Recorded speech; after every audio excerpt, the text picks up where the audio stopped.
Reborn as the Viking Pirate King. Greetings, fellow multiversal adventurers.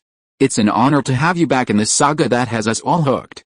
Official channel statement: this story is 100% epic fiction, so please don't attempt real magic. The results aren't guaranteed and insurance won't cover it.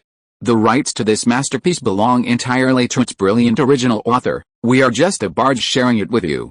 Do you want to keep being part of this amazing community? Join our ninja army of subscribers on YouTube and give this content a like. And for true fans, our Patreon has exclusive ninjutsu waiting for you. Chapter 576, New Life, 3. At the same time, in the mortal world of Murmansk, no matter how prosperous the outside world becomes, the territory of the Slavic king Bakunbush remains a cold and pristine permafrost. Merchants and caravans know that this vibrant ice sheet holds immense wealth, but the peril of crossing north into it is no less than that of venturing south into the Black Desert. The Black Desert is arid, scorching, and barren. Despite this harsh living environment, the freedmen still yearn for the merchants' goods.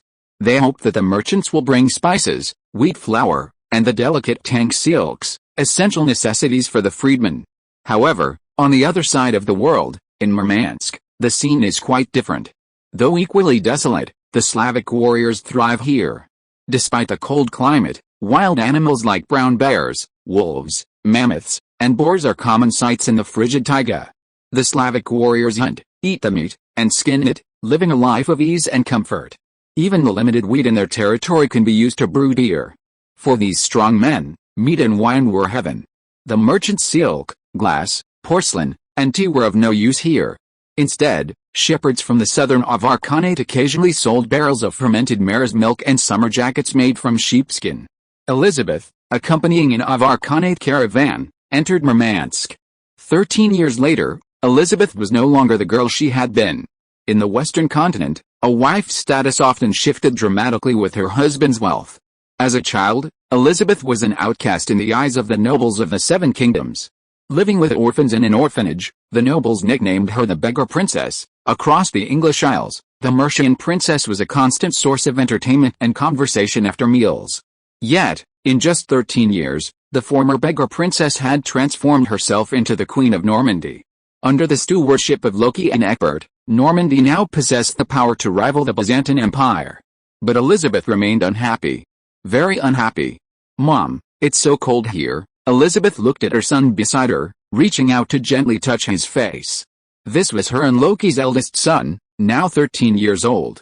A 13-year-old boy in Scandinavia could have wielded a sword and set out on a plundering expedition, but Vinland Starliger didn't look like a Starliger at all.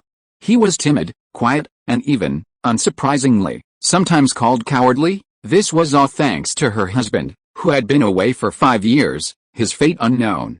From the moment the prince was born, Loki had barely been there. While she was pregnant, he fled to Paris and was imprisoned by Mutu, the king of Earthsea. As she neared the birth date, Alfred led his army of frost giants and all of Loki's vassals in a brazen war against the Duchy of France. During this long period, no one was by her side. She had even chosen to name Vinland herself after her son was born. In Norse, Vinland means a fertile land of life and prosperity. Elizabeth hoped the birth of a prince would bless this nation, which had risen from blood and fire. After winning the Battle of Paris, she had imagined a peaceful life. However, after the cursed Egbert and Loki began meeting frequently, they immediately joined forces to unify the Seven Kingdoms of England. After uniting the Seven Kingdoms, they crossed the sea to build Paris. By the time the Kingdom of Normandy was successfully established, Vinland was already 7 years old. Loki had met him no more than 10 times in total. One can imagine the character of a boy growing up in such circumstances. In the Middle Ages, men were always required to go out to fight. Although Elizabeth felt a little resentful, she could understand all this. But what happened next caused her blood pressure to soar. When Vinland was 8, she learned that he was not Loki's first son. At some point, the Viking princess Malindine O'Sullivan had given birth to a son, a year older. Although Elizabeth's teeth were gnashing with fury, this had happened before the couple's marriage, so it wasn't a violation of the holy bishop's teaching on conjugal fidelity. His subsequent absence for 5 years ignited the queen's wrath. A monarch, absent from the throne, had handed over all the kingdom's affairs to Egbert, then mysteriously vanished. Even more incredible was his departure for an adopted daughter from Slavic lands. It wasn't unusual for a noble to have illegitimate children, but giving them their own surnames was truly outrageous. Even more outrageous was the fact that he wasn't even related to this Sophie Stalager by blood. For such an adopted daughter, Loki, the king of Paris, had disappeared for 5 years. After 5 years, the gentle Elizabeth could no longer conceal her surging rage. Noticing her mother's pallor, Wenlin, assuming she was cold, stretched out her hands and condensed a pale flame. The temperature inside the carriage instantly rose, but Elizabeth gently cupped her eldest son's hands, extinguishing the flames. Growing up apart from his father had tainted Wenlin's character, but in terms of divinely chosen power, Wenlin was even more powerful than herself. Elizabeth needed to chant incantations to perform miraculous spells, but Wenlin could perform them with a single wave of his hand. Even more powerful, he didn't need the blessing of a red acolyte.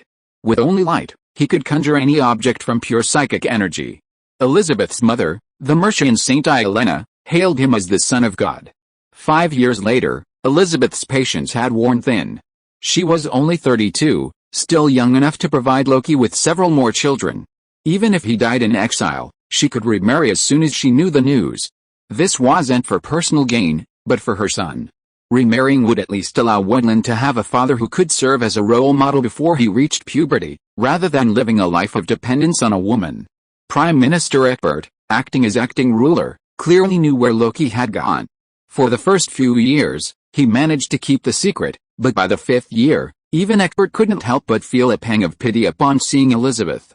Under the Queen's repeated questioning, he finally gave a vague answer. It all started with the story of Mewtwo, the king of Earthsea, whom he had carried away from Paris. Mewtwo wasn't dead. He was now in the icy tundra of Murmansk. Upon receiving the news, Elizabeth set out immediately, paying a generous sum of gold and successfully joining a caravan selling strong liquor. Along the way, the sheepskin-clad Avar shepherds didn't harass her excessively. Though the shepherd hadn't seen much of the world, he could tell that this noble couple, whose bodies constantly glowed with a faint light, were far beyond his reach. Furthermore, they were accompanied by 8 formidable Viking guards. The journey from the Avar Khanate to Murmansk took a total of 12 days. Since entering Slavic territory, the shepherds have been on edge, fearing encounters with the small bands of free-living Slavs roaming the tundra. For a traveling merchant, encountering them in the wilderness is not a good omen. Years of fighting with Vikings have honed these barbarians' fierce fighting instincts, and the Mongol god worshipped by the Avar Khans is not a deity capable of granting divine power to mortals. Bows and arrows in hand, nerves tense. However, they were surprised to encounter a well-organized Slavic regular army shortly after entering the tundra. "Excuse me, is this Queen Elizabeth's chariot? We have been waiting here for a long time, according to the order of the prophet." Chapter 577, New Life, 4. Hearing the word prophet, Elizabeth felt a surge of indignation. As for King Loki's whereabouts, I only know that they were all orchestrated by the prophet. The prophet's existence concerns one of the greatest secrets of our Norman kingdom. All I know is that he resides in Murmansk, ruled by Quackenbush. I know nothing else, my esteemed queen. You know that Loki and I were once enemies. After conquering vast territories, he didn't annex Wessex, but instead entrusted me with the duties of prime minister. All I could do was manage my part. As for the world's greater mysteries, I cannot handle them, and frankly, I don't know how. These matters concerning the fate of mankind must be left to King Loki. All I can do is help him manage his homeland, no more. Egbert persisted for 5 years before hesitantly revealing the information he possessed to Elizabeth. He had once believed that good management and political strategy could make him a qualified ruler. However, as he witnessed the frost giants attacking the city and the transformation of Mewtwo, the king of Earthsea, he finally understood that seemingly peaceful human civilization still harbored numerous mysteries. These issues could not be resolved simply by a brilliant mind. Luck may seem ethereal to a leader, but it is an ever-present reality. Elizabeth scoffed at Egbert's words. Despite their 13 years of on-again, off-again marriage, they hadn't stopped her from understanding the true character of her husband. As a Viking, he had led his people to the holy mountain, burned Valhalla, and even slew the people of a god king with his own bare hands. He wasn't above seeking power from the gods, but deep down, he despised all gods. Anyone could believe the nonsense of a prophet, but convincing Loki was nearly impossible. Only now, when the troops supporting her appeared on the outskirts of the ice sheet, did she finally sense something amiss. This time, Elizabeth's decision to take her eldest son out of the palace was a sudden impulse, born of sheer rage. Almost no one in the palace knew of their departure, and Elizabeth had never revealed their intended destination to anyone. Yet, this prophet had accurately predicted her whereabouts and even pinpointed the caravan's location on this vast, uninhabited icy plain. Although Elizabeth disregarded state affairs, she was no fool. She knew in her heart that this would not be easy. Wendland poked his head out of the carriage and gazed upon the fur-clad Slavic men. Raised in the Parisian palace, he wore fine garments and silks woven by Eastman artisans and dined on exquisite cuisine prepared by French chefs. He had completely renounced the barbaric ways of his ancestors. Prince Wendland, I am the Iron Fang Guard under King Bakenbush. You may call me Vladimir. The prophet has sent us to greet you. This fox fur robe he has prepared for you is specially made to your measurements. The greatest advantage of all creatures that inhabit the icy Slavic wastes is the soft fur that the cold climate fosters. Wendland took the white fox fur coat in his hands, feeling its soft texture. When he put it on, it fitted him unexpectedly. Elizabeth frowned again. Loki's killing of the Illuminati leader and the destruction of their ark, the Leviathan, had become a well-known fact, propagated by bards across the Western continent. The Illuminati were the Sterager family's greatest enemy. Given this situation, Wendland had lived in the palace since birth. How could the Slavic king, thousands of kilometers away, not even know his name, let alone his clothing size? Was there a Slavic spy in the palace? Or was the mysterious prophet truly so powerful?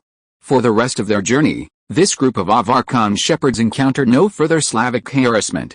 Although the ice barbarians coveted the fermented kumis carried by the caravan, the wolf vanguards of Bakenbush were unrivaled in this land. After 7 days of trekking, they crossed the ice and arrived at a snow-white valley. Every corner of the world boasts its own magnificent scenery, and Murmansk, perpetually frozen, is no exception. 13 years ago, the Bakenbush tribe lived in tents. But 13 years later, with the Chamber of Commerce under Mekrin enforcing trade with the Slavs, their lives, even in the frigid mountains of Murmansk, have become noticeably more prosperous. Tall, sturdy wooden castles have replaced the leaky tents. A pine fence has even been built around the city to protect against the freezing winds. Once inside the city, the main road is not made of bare earth, but rather of crushed rock mixed with mud and sand, trampled back and forth by giant mammoths until it's flattened into frozen stone slabs. The year-round freezing temperatures keep this pavement permanently frozen, so even armored war mammoths won't break it. On both sides of the road stand massive cattons. After a decade of widespread use, these semi-underground, pyramid-shaped wooden dwellings have become standard for residents of the cold regions. While Vikings preferred to live in separate homes, Slavs preferred larger families. This was partly because they inhabited a colder continental plate, where living together helped conserve heat. It was also partly due to the survival habits developed by the survivors after nearly a century of constant Viking raids. Although the Vikings and Slavs were now allies, these long-standing habits persisted. At the end of a long line of cattleens stood a massive castle belonging to the Slav king. Both constructed of wood, Slavic architecture and that of the Tang dynasty were polar opposites. The castle of Bakenbush, rather than a castle, it was more like a massive, extended wooden box. A layer of ice, over 2 meters thick, covered its surface. This was a unique Slavic ornament. The ice hanging from the permafrost on the building's exterior not only provided protection against invasion but also offered unparalleled advantages in dispersing heat. It was said that in the distant lands of eternal night, there were icemen living in even colder climes. They lived in houses constructed entirely of ice, capable of surviving like wild beasts in that icy hell. The wolf vanguards parked Elizabeth's carriage outside the castle. 7 strong Slavic men worked together to push open the gate, which was covered in a meter of ice. With a series of loud creaking sounds, the gate swung open. Inside the castle, a tall figure stood among several braziers. Elizabeth, upon seeing him, instinctively drew her sword. Chapter 578, Final Chapter, Rebirth, 5. Elizabeth had never expected to see a lizardman in the palace of Bakenbush. A lizardman with bare scales, not wearing human skin. The Queen of Normandy had clearly not seen many such creatures in her life, but that didn't stop her from sensing the aging nature of the lizardman's appearance. His scales shone a grayish-white hue that wasn't healthy, and his limbs and torso were clearly spliced together. Only a pair of vertical golden pupils shone with a bewitching, enchanting light. Your Highness, Elizabeth, I have been waiting for you here for a long time. I know you have many questions, but time is short. Why not follow me for a while? I will answer all your questions in a quarter of an hour. The lizardman's voice was unusually hoarse, but it revealed an irresistible determination. Believe me, I am not your enemy. Also, you can put away your dagger. The moment I saw you, I knew you would not harm me. The lizardman calmly turned and faced the group of Slavic men behind him. You may disperse now. I have seen our future. Her Majesty will not seek to harm me. The vast wooden castle gave Elizabeth an indescribable sense of isolation upon entering. To maintain insulation, the doors and windows of the castle were modest, and the few windows were covered with thick layers of black ice. Even when a thin ray of light shone through, tiny ice flakes could still be seen floating in the air. Your Highness, please don't mind. The Slav king loves the cold and hates smoke. No flames are permitted inside the castle. The Roman craftsmen from Byzantium had to design the castle this way to barely maintain a habitable temperature, but it's still too warm for the Slav king. He usually lives in the large tent behind the castle. We probably won't see him today. Oh, by the way, time is so tight that I forgot to introduce myself. My name is Mewtwo. Of course, many years ago, the mortals on this continent called me by another name, but I've long since abandoned that identity. Now that I think about it, 200 million years of life really seems like a dream. Walking along the vast wooden passage, the figures were hazy in the shadows cast by a few icy lights. The Slav king's elite guard, the Iron Fang guards, had not left. They remained close to the old lizard, subconsciously surrounding him in a diamond formation. This old lizard's position in their hearts might be no less important than that of the Slavic king. What had he done turned the trust of these Slavs? Leaving 3 or 4 inner halls, they arrived at a spacious courtyard in the castle's center. They reached out and opened a secret door, revealing a portal shimmering with an eerie light. Passing through the portal, they entered a narrow basin surrounded by mountains. Looking back, the castle had vanished, leaving only the portal exposed. Seeing Elizabeth and Prince Wendland's mild surprise, Mewtwo turned and said, Your Highness, I have seen the future again. We are running out of time. Any questions? Let me discuss them as we walk. 13 years ago in Paris, King Loki poured the water of God, created by the Aesir, into my stomach. What a brilliant plan. The water of God instantly activated the blood of the Light Father within me. I took on his form and possessed some of his power. But this is, after all, a concoction created by the Aesir for the frost giants. Humans, created by the primal creator, possess the greatest vitality of all gods. Drink it and you will be safe. But my lizard foe cannot. As I gained power, I also lost all consciousness. When I regained consciousness, I was transformed into this state.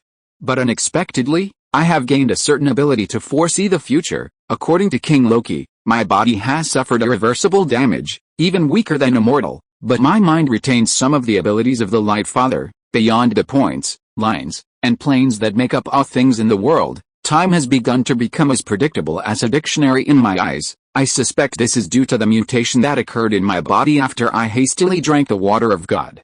This violent potion has left me old and weak, but it has also transformed part of my brain, granting me some of the abilities of the Light Father. Elizabeth was not a time traveler. Along the way, she tried hard to digest these words she had never heard of before. Even so, she could only understand a small part of them. Your Highness, your guess is correct. King Loki's entry into the Black Desert this time is the conclusion I reached after repeated calculations. When he heard the secret of the underworld, he immediately wanted to enter it to rescue his fallen subordinates, but if he does this, I can't see his future at all. The change occurred 8 years ago. A chance hallucination allowed me to sense his chance of successfully killing the gods. I knew he would be caught first and then imprisoned in the sealed temple for 5 years, but since I saw him return safely, it means he will definitely return safely. Queen Elizabeth, please remember my eyes. To be frank, this pair of eyes can even be said to be the most precious treasure in human civilization. But why did you choose to help him? Elizabeth asked puzzledly. You know, Loki was the one who defeated you back then. Elizabeth asked her biggest question, but Mewtwo merely smiled. She could ask this question because he had almost no understanding of the lizardmen. The biggest difference between lizardmen and humans was their near-infinite lifespan. The longer they lived, the more they cherished their lives. Mewtwo's sole concern was how to survive. Back in Paris, he had searched through Loki's memories and had seen him still alive in the distant future. After drinking the divine water and successfully transforming into a new species with the ability to perceive time, he saw more. He saw that the Adventists would eventually succeed, and when the Light Father arrived, even the lizardmen would be doomed. No power could maintain long-term hostility or alliance. Take the Red Kingdom, for example, 1,200 years later.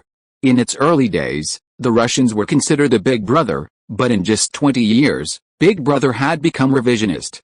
Meanwhile, the Lighthouse, beaten to pulp on the Korean battlefield, became a new ally, and diplomatic relations began to develop between the two countries to counterbalance the even more dangerous Russians. This seemingly absurdity, when viewed in the context of international relations, is not at all surprising. Compared to humans, the lizards are the true masters of this blue planet. After the arrival of humans, they began to expand and multiply recklessly. They even brought with them a new rule, using planet stones to create an overlapping plane called the underworld to maintain their existence. The lizardmen had witnessed the outer gods flourish on this planet. Over the course of 200 million years, dozens of civilizations rose and fell, yet the lizardmen survived remarkably, relying on the Leviathan. But among all these civilizations, no other group could have grown to the terrifying numbers of humanity.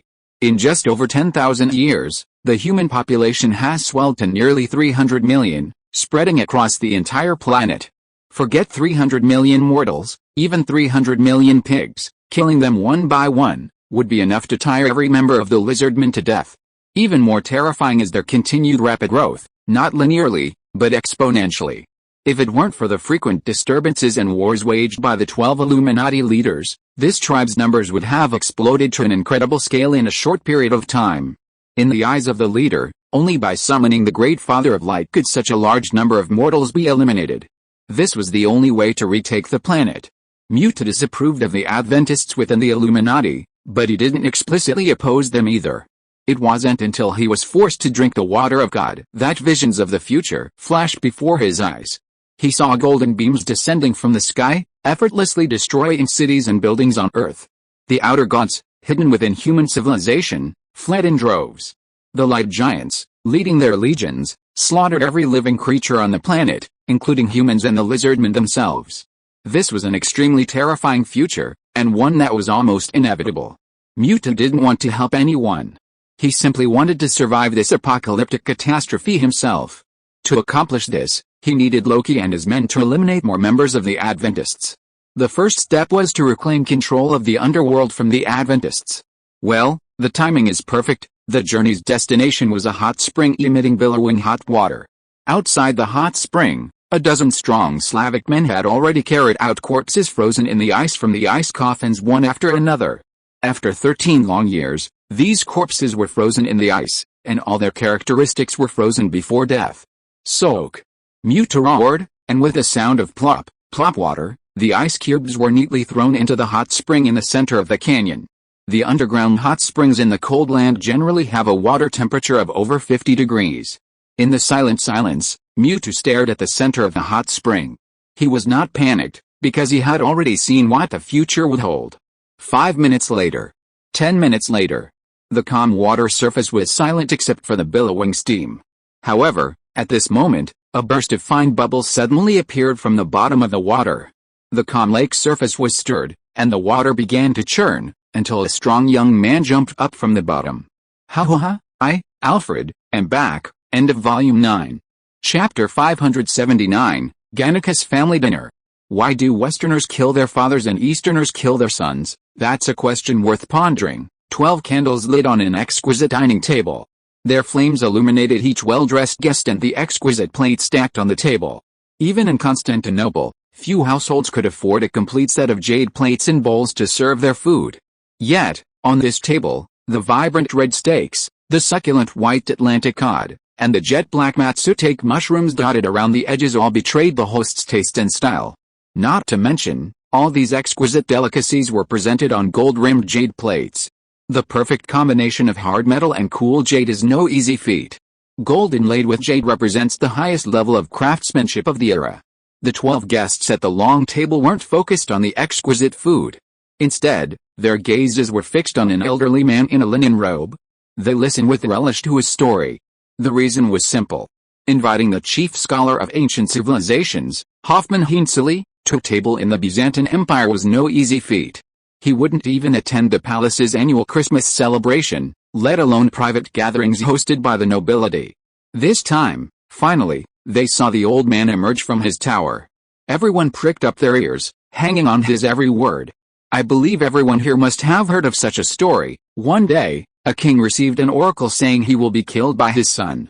The king was very scared after hearing this, and he didn't even dare to sleep with the queen, but as we all know, human nature is not something that can be suppressed.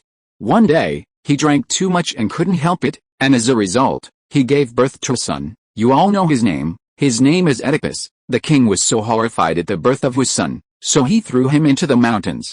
As a result, the son was picked up and raised by a shepherd. 18 years later, the king met Oedipus on a narrow road while he was out hunting. The king ordered the free men who blocked the road to move aside, but Oedipus grew up in the fields and had never even been to a city. How could he tell the difference between a king and a noble? He only knew that the sword in the hand of the fat man in front of him seemed to be very valuable, so he took out his hatchet and killed the king with one stroke. Oh.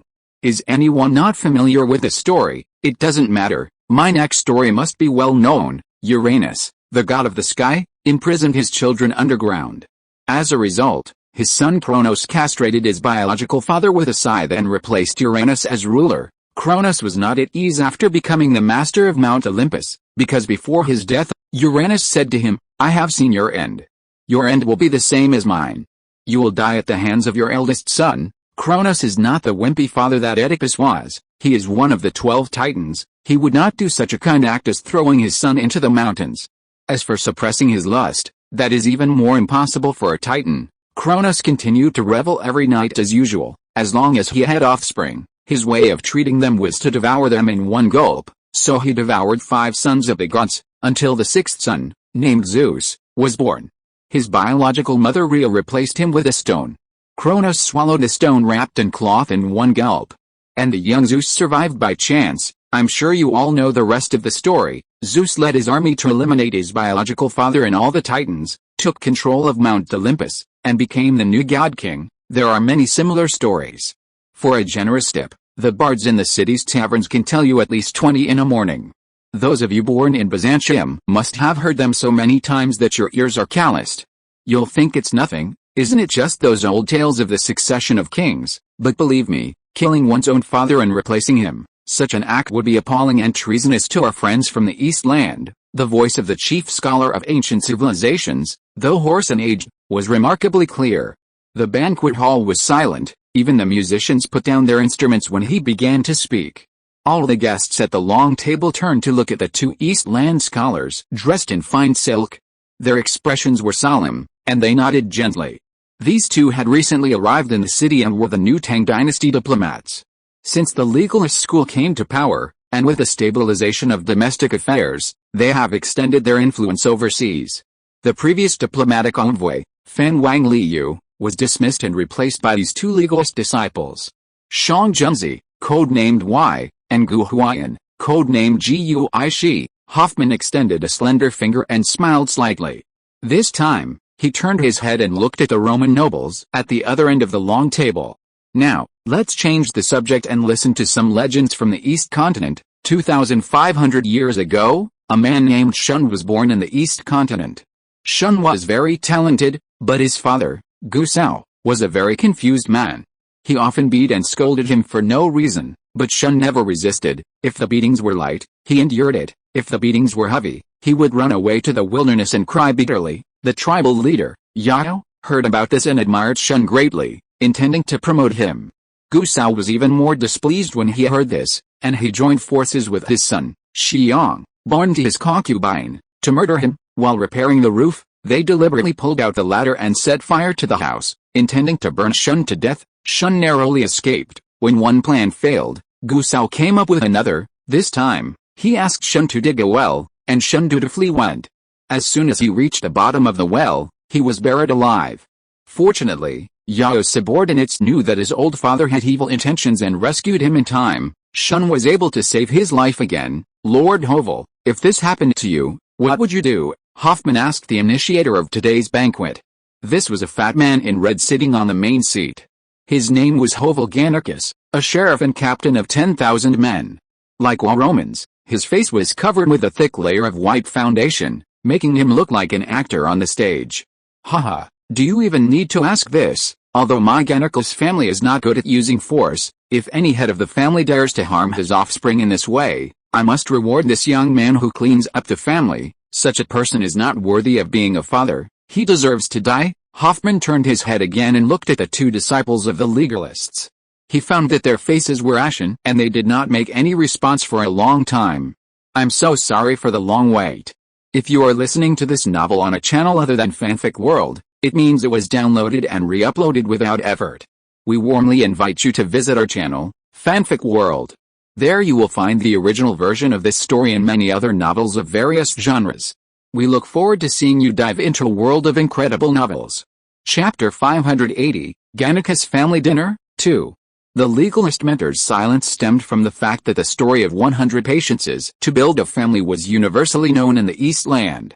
This story was the first of the 24 filial exemplars. During the Xianbei period, when Confucianism reigned supreme, all children in the Eastern Tang dynasty began their literacy education with the 24 filial exemplars. It's no exaggeration to say that the 24 filial exemplars is the East Land's Bible, its most widely read book. The reason the Confucian mentors placed 100 patiences to build a family first was because it imparted a crucial first lesson to children. The core of this lesson is patience. The core philosophy of the East Land people emphasizes communalism, the principle that one cannot disregard others for selfish desires. Do not do to others what you do not want done to you, and do not refrain from doing good deeds, no matter how small, and do not commit evil deeds, no matter how small, are philosophical principles deeply ingrained in the East Land people's souls.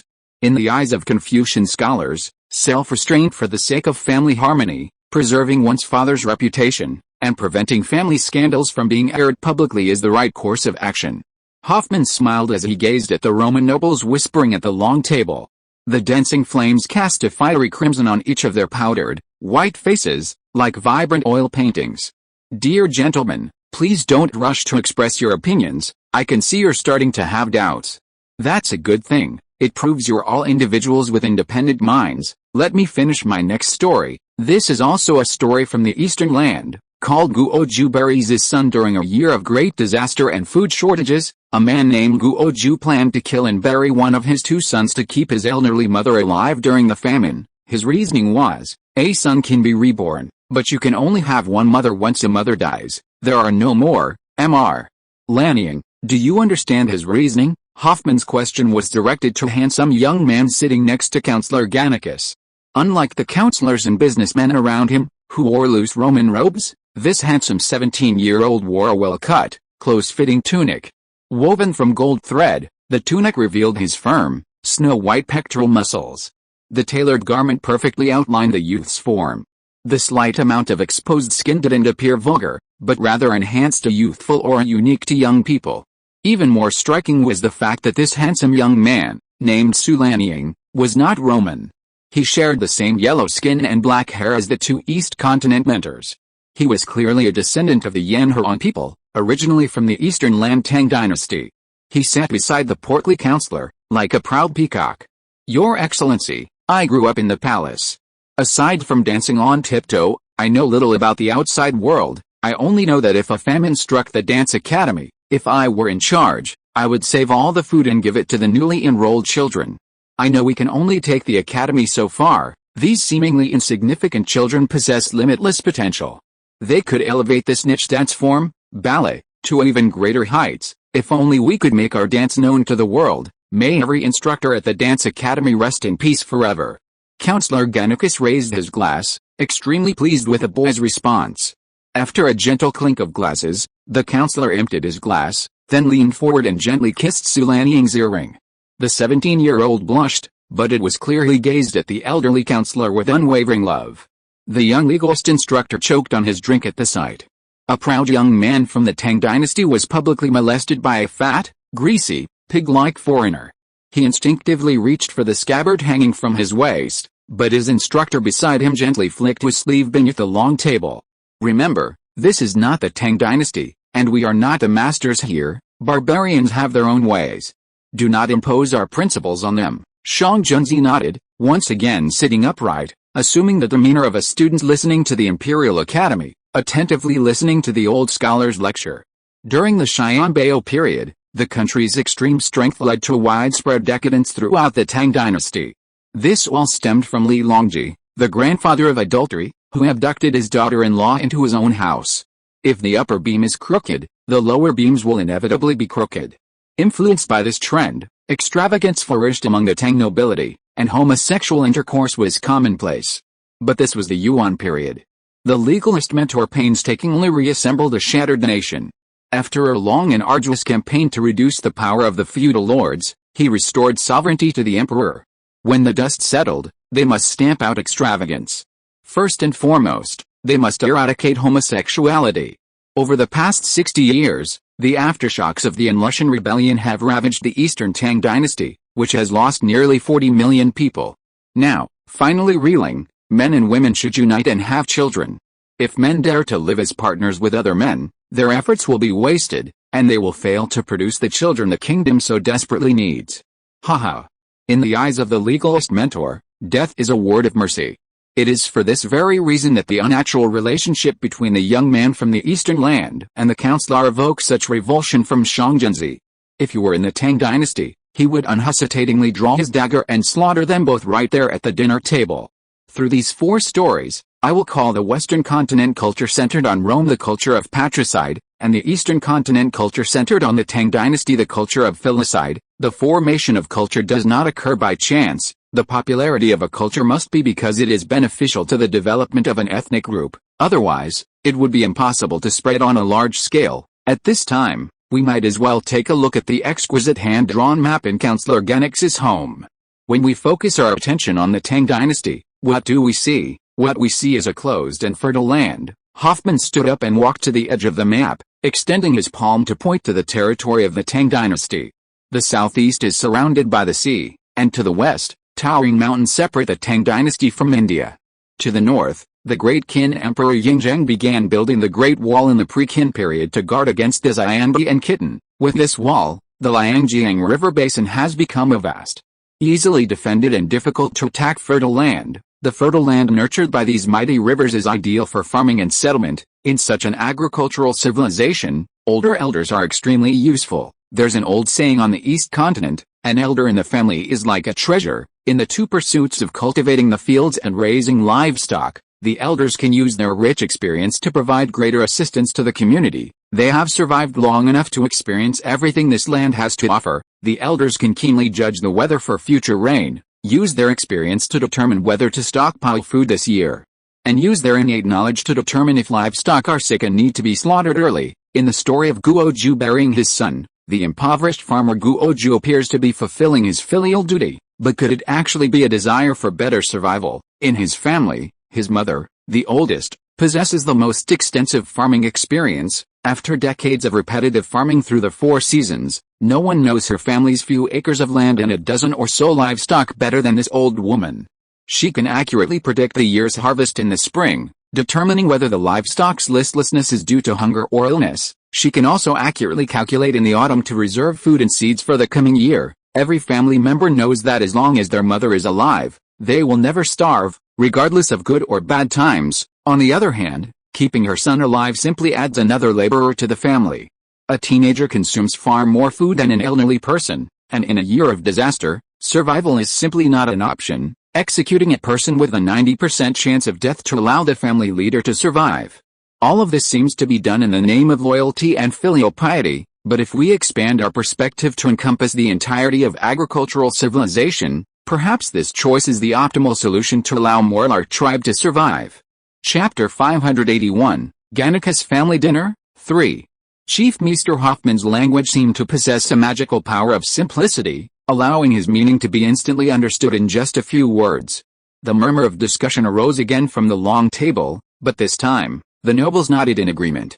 Similarly, let's turn around and look at the story of 100 Patiences to Forge a Family. Gu Sao was a thoroughly foolish father, but think about it from Shun's perspective. Would killing his father really increase his chances of survival? Let's not even talk about the stigma of being a patricide, not to mention the Eastern continent. Even in the relatively barbaric Western world, such behavior would easily attract criticism. After killing his father, The first disaster our poor Shun faced was the disintegration of his family. With Gusao around, Shun lived in a large and diverse family. With his family backing him, he had a history and background. And Shun's family was so large that even the tribal leader, Yao, kept an eye on them. Once Gusao died, his children, born to his wives and concubines, separated from the family, and the land was divided among them. The family that once held a prominent position in the tribe immediately fell apart, shattered from a prominent family into a small group of ordinary people. Having survived his father's frequent attacks, Shun might have caught the eye of the leader and been given a position of power.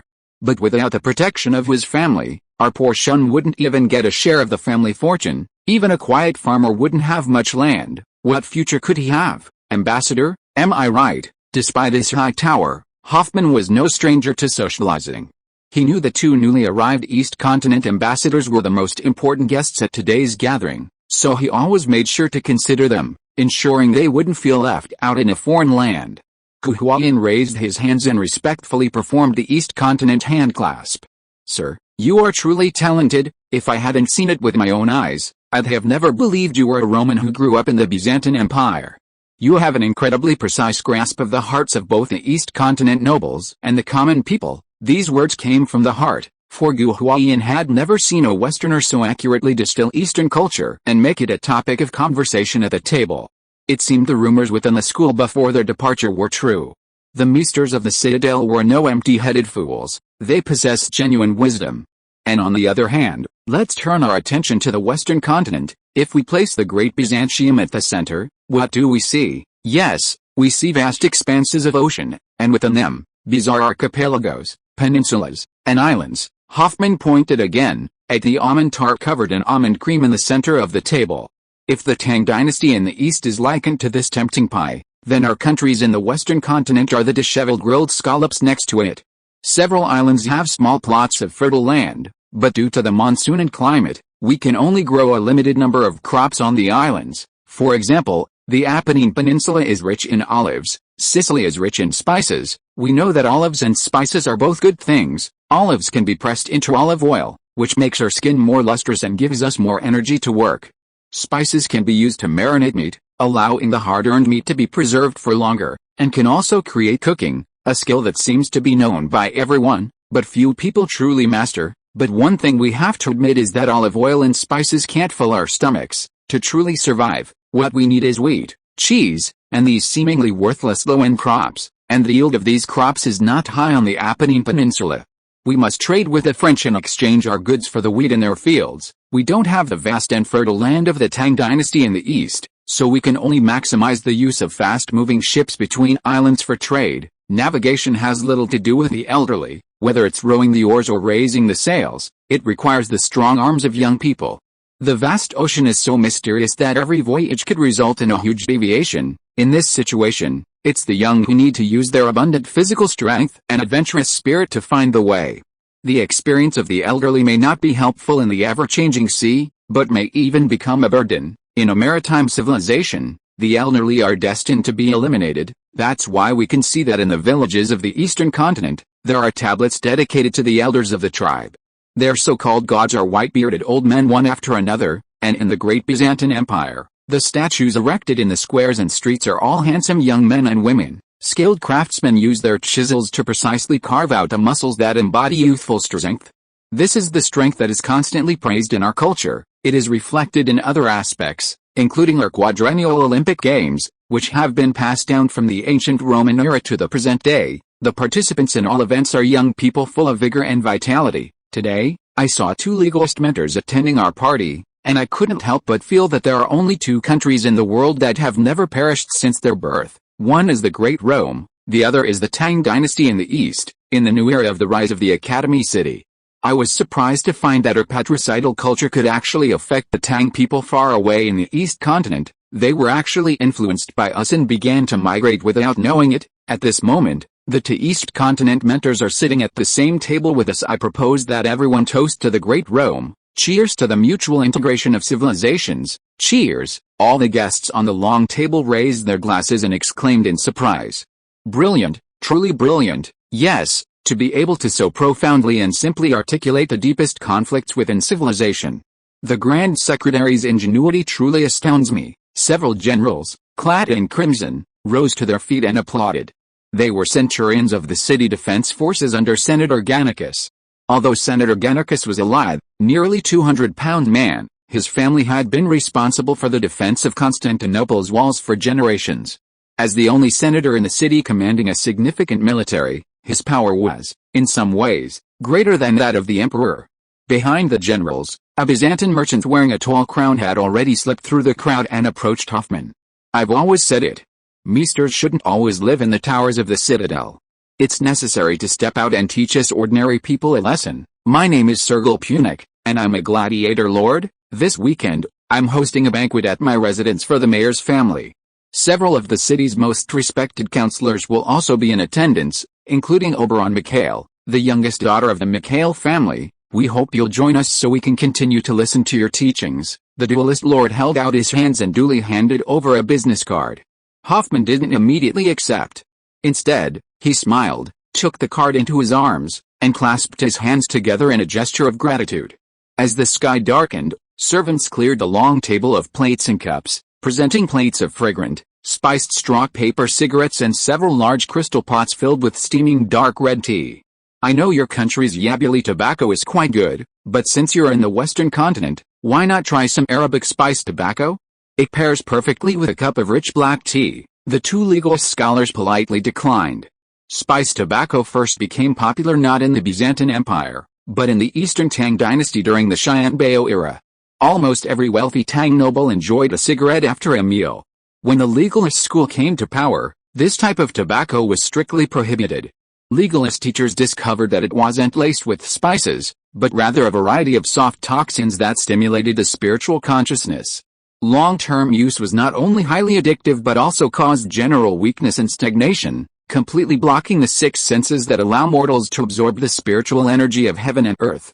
Legalist teachers, harsh on others and even harsher on themselves, naturally disdained it. Since the two envoys disliked tobacco, Councillor Gannicus didn't insist. The guests, amidst clouds of smoke, praised each other's achievements. As the banquet drew to a close, Gannicus finished the last of his tobacco and puffed out a contented smoke ring. In a month, it will be Mikhail III's birthday. This celebration will be different from previous ones. It's not only our king's birthday, but also Crown Prince Landon Mikhail's 18th birthday. The royal family has been planning various celebrations for a year. At that time, the Byzantine Colosseum will open. If you have a martial arts champion, don't forget to send it to me to register. I've already told you the significance of the Mikhail family's gladiatorial events. As the banquet gradually drew to a close, Sir Gannicus finally stated the purpose of this gathering. It's well known that champions are easy to win, but in a peaceful and prosperous era, finding warm-up players is not easy. If the Byzantine Colosseum reopens, arranging a few warm-up matches for young fighters before the main event will be essential. No one is more suited to this task than Haver Gannicus, who is in charge of city security. Having received his mission, the old councillor naturally needed to leverage his connections. In the Byzantine Empire's upper-crust gatherings, such asking for favors was rarely overt. Those attending the councillors' dinner tonight were all the elite of Byzantine society. Everyone was well aware that such a banquet was a grueling endeavor. Every word, every glance, even the angle at which a cut of meat was swung from the plate, all were carefully considered. The slightest mistake would be considered rude, and gossipy women would then tease him as lacking manners. Don't take these 4 words lightly. They were a serious matter in the upper class.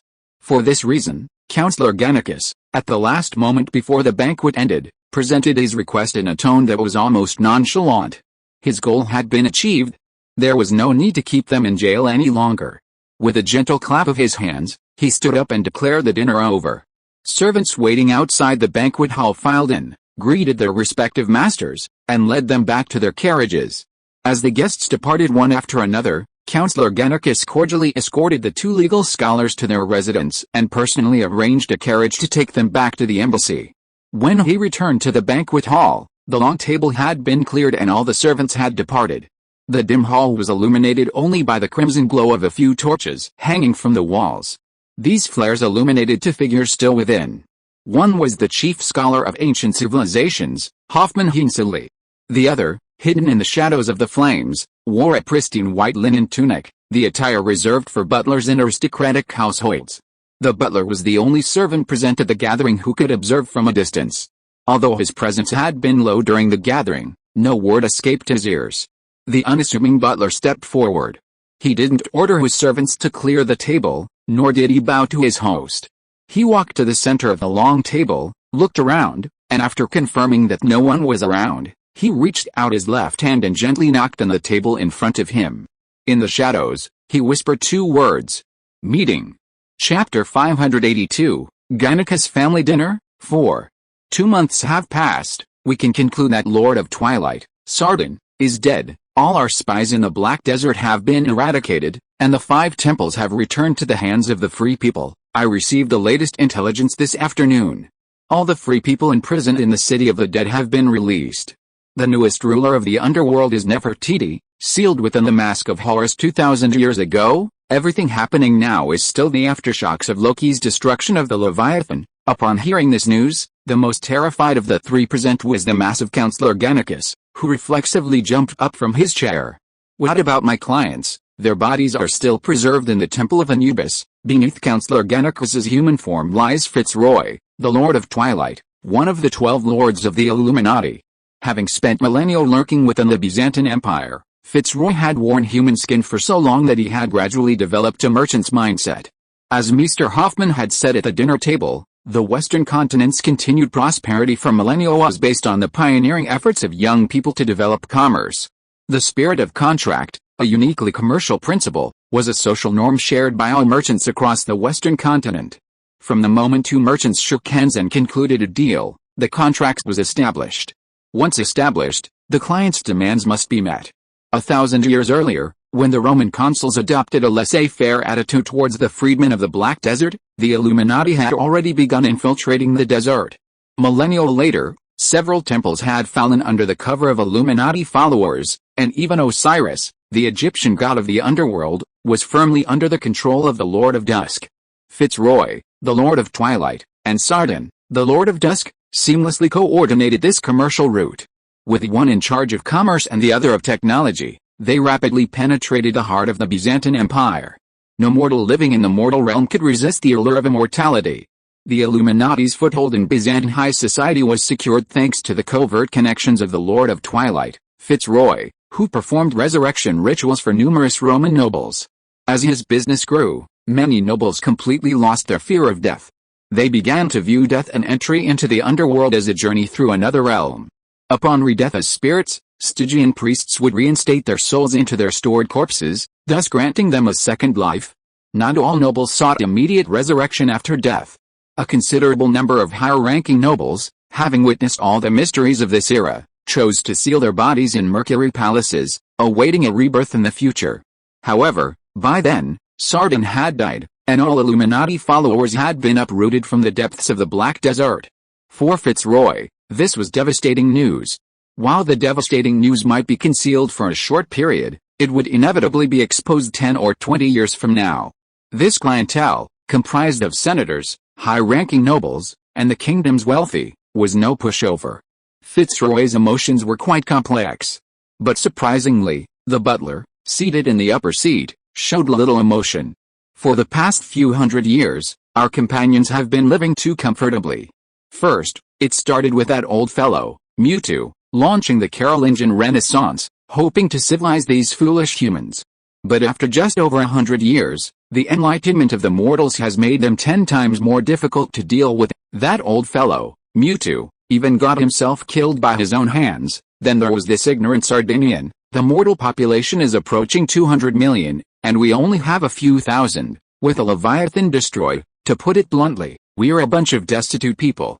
Under these circumstances, he's vainly attempting to control the gods and occupy the underworld. He's even resorting to war on the eastern continent to consolidate his rule. After 200 million years, does he really think of himself as the omniscient and omnipotent Father of Light, thinking that he can call the wind and rain on this planet? We are just a group of stray dogs. For us, the only way to live forever is to keep a low profile and survive like a mouse. Scolding the other clan leaders as if they were juniors, Shadow Lord Fitzroy dared not object. For this clan leader, Disaster Betug, dressed in the guise of a butler, was the lizardman's most powerful mind. Barely 200 million years ago, the lizardmen were born from the clutches of the light giants. When the clan leader, piloting the Leviathan, led his people out of their cage, the light giants destroyed the world, then shattered the void and left Earth. The lizardmen and the Leviathan began their long struggle for survival. Over the course of 200 million years, countless outer gods descended upon this planet, and amidst the relentless wars, civilizations arose one after another. Until 30,000 years ago, a race known as the ancestors descended upon this planet and began to expand rapidly. In just 20,000 years, the ancestors' height spread to every corner of the world. Witnessing the prosperity, their deity, the creator Nuwa, sealed off the outer gods' access to the planet. Her original intention must have been to have her people, in isolation, slaughter all remaining outer gods, giants, and ancient dragons on the planet, completely seizing control of the planet. One can imagine how despairing this situation must have been for the lizardmen. A race already weak in combat, with their only advantage being their long lifespan, was completely unable to withstand the ferocious beasts of their human ancestors. As the ancestors gradually exterminated the giants and ancient dragons, even if the lizardmen tried to disguise themselves as humans and blend in with the ancestors, their weakness would inevitably reveal their true form. In this situation, Bitugu, the Lord of Disaster, one of the 12 lords, stepped forward. His solution: unleashing an unprecedented flood. Chapter 583, Ganika's Family Dinner, 5. History is a cycle. As long as the outer gods continue to descend, the seemingly powerful ancestors of humanity will ultimately be fleeting, inevitably replaced by other outer gods after reaching their peak. However, if they block the outer gods' access to this planet and begin a great purge in a closed environment, the lizardmen, with nowhere to escape, will inevitably face extinction. For 200 million years, they have been like rats among the civilizations that have ruled the planet. In terms of combat power, the lizardmen, created as pets, have armor but are not powerful. In terms of intelligence, compared to the true gods who rule civilizations, the lizardmen's brains are far from superior. Their only strength is their almost infinite lifespan. Their familiarity with this planet is unparalleled. With this in mind, the Lord of Disaster Bitug destroyed several planes, opened a dimensional portal, and poured a devastating flood into Earth. This flood almost completely covered all the land on the planet.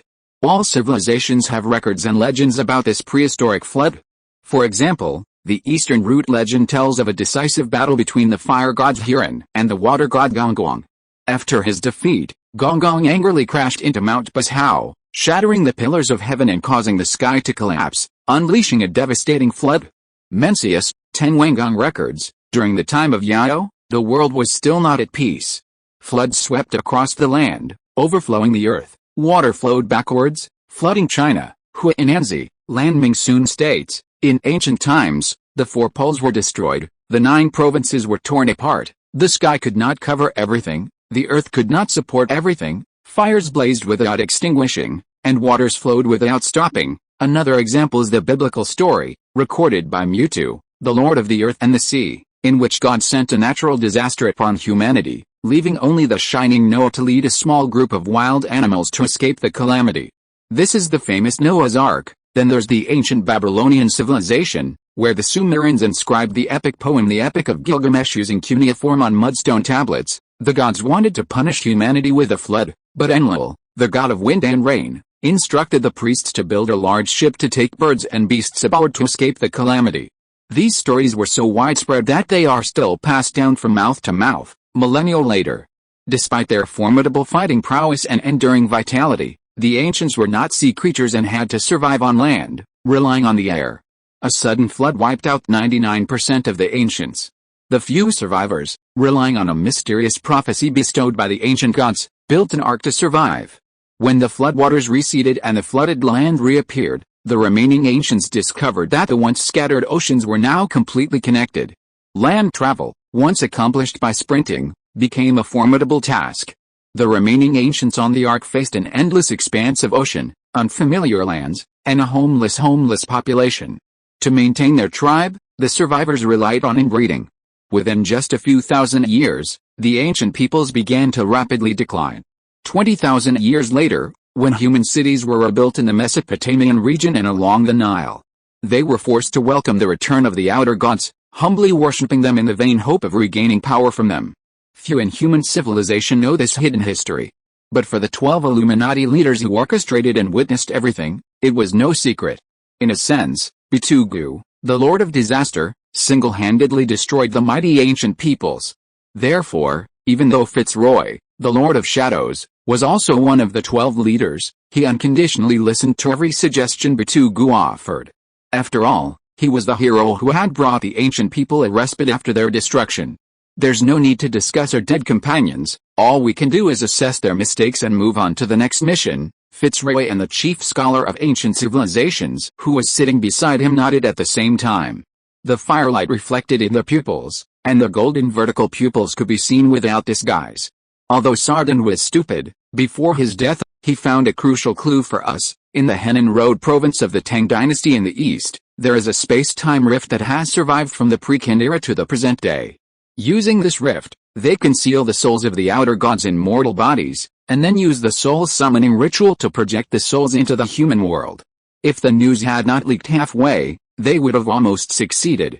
This attempt can serve as the theoretical basis for our descent into the Father of Light.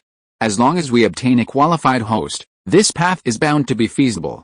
The Advent sect's concept of summoning light giants originated with a patriarch, but Bitugu, the Lord of Disaster, was the plan's most significant supporter. Over the course of 200 million years, this planet had seen the birth of dozens of different civilizations. But no outer god had ever possessed the terrifying reproductive prowess of humans. Even after experiencing horrific decline, they had repopulated to nearly 200 million in just a few thousand years. Such a large population was beyond the patriarch's control simply by provoking war or conflict. Humanity had adapted to sailing, and bringing about another flood was pointless. The only way to eliminate such a large population was to allow the world-destroying Father of Light to return and allow the great Creator to lead them out of this prison. Bitugu tapped the locust wood tabletop before him with his fingers. Amidst the rhythmic tapping, he gently closed his eyes. This was the way his mind worked when its brain was racing. I don't like these two new friends from the East Continent. They appear humble and understated, but their eyes reveal a cold, murderous intent bordering on madness. Their murderous intent very deeply, but I can still feel it, considering that all the bodies of our clients deposited in the Temple of Anubis have been scrapped and the transactions cannot be fulfilled. There is no need to preserve the identity of Hoverganics. After thinking for a long time, Bitugu pinched his eyebrows lightly.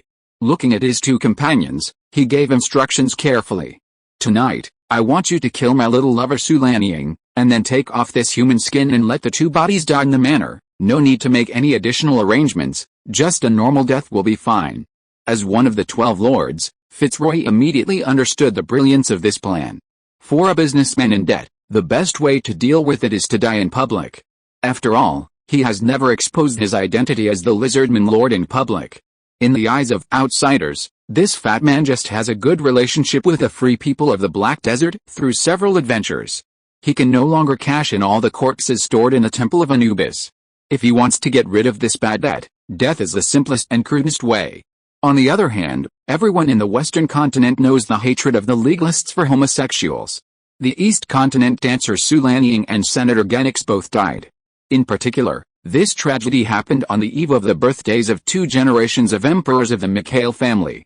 This will cause great turmoil in the Byzantine upper class.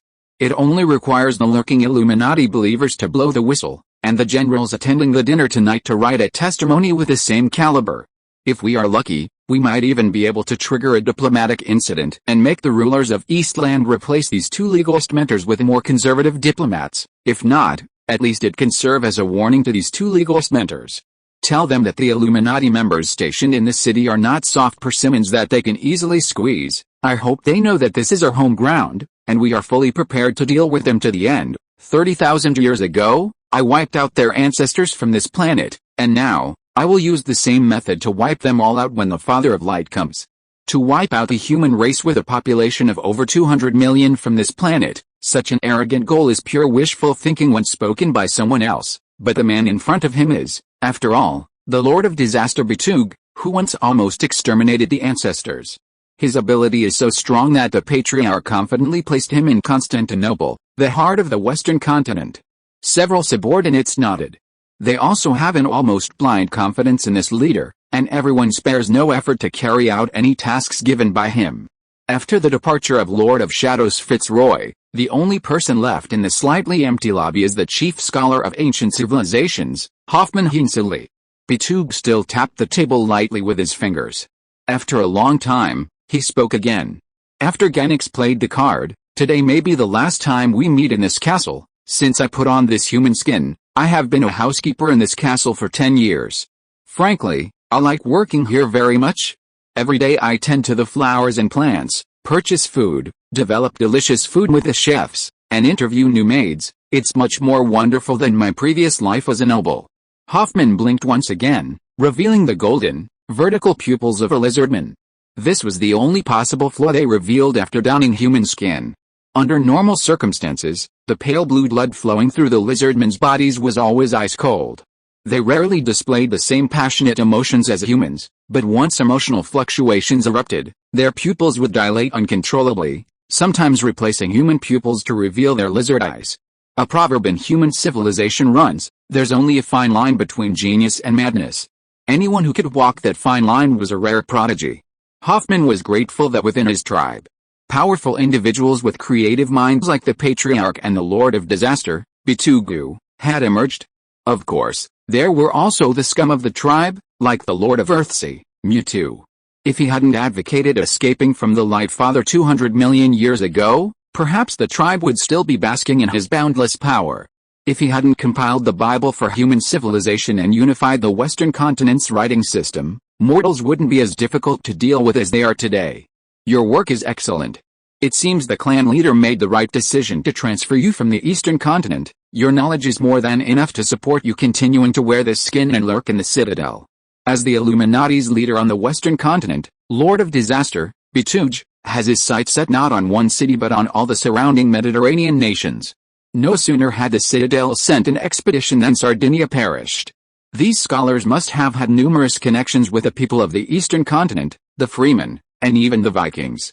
Before the scholars' team returned, the Illuminati had secretly killed the ancient civilization scholar, Hoffman Heinzeley, stripped him of his skin, and placed another leader from the Eastern continent, the nameless, Cornelius.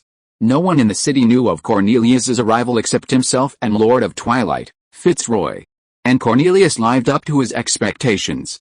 Lurking in the Eastern continent for millennia, he had witnessed a succession of dynasties. The ancient civilization scholars in the Citadel could only learn about history through the handwritten scrolls of their ancestors. Cornelius, however, was among them, experiencing firsthand the profound changes that had taken place in the ancient Eastern nation over the past millennia. At the banquet today, his casual tales were enough to draw applause from the room. No one could tell that the real Grand Mr. Hoffman was dead.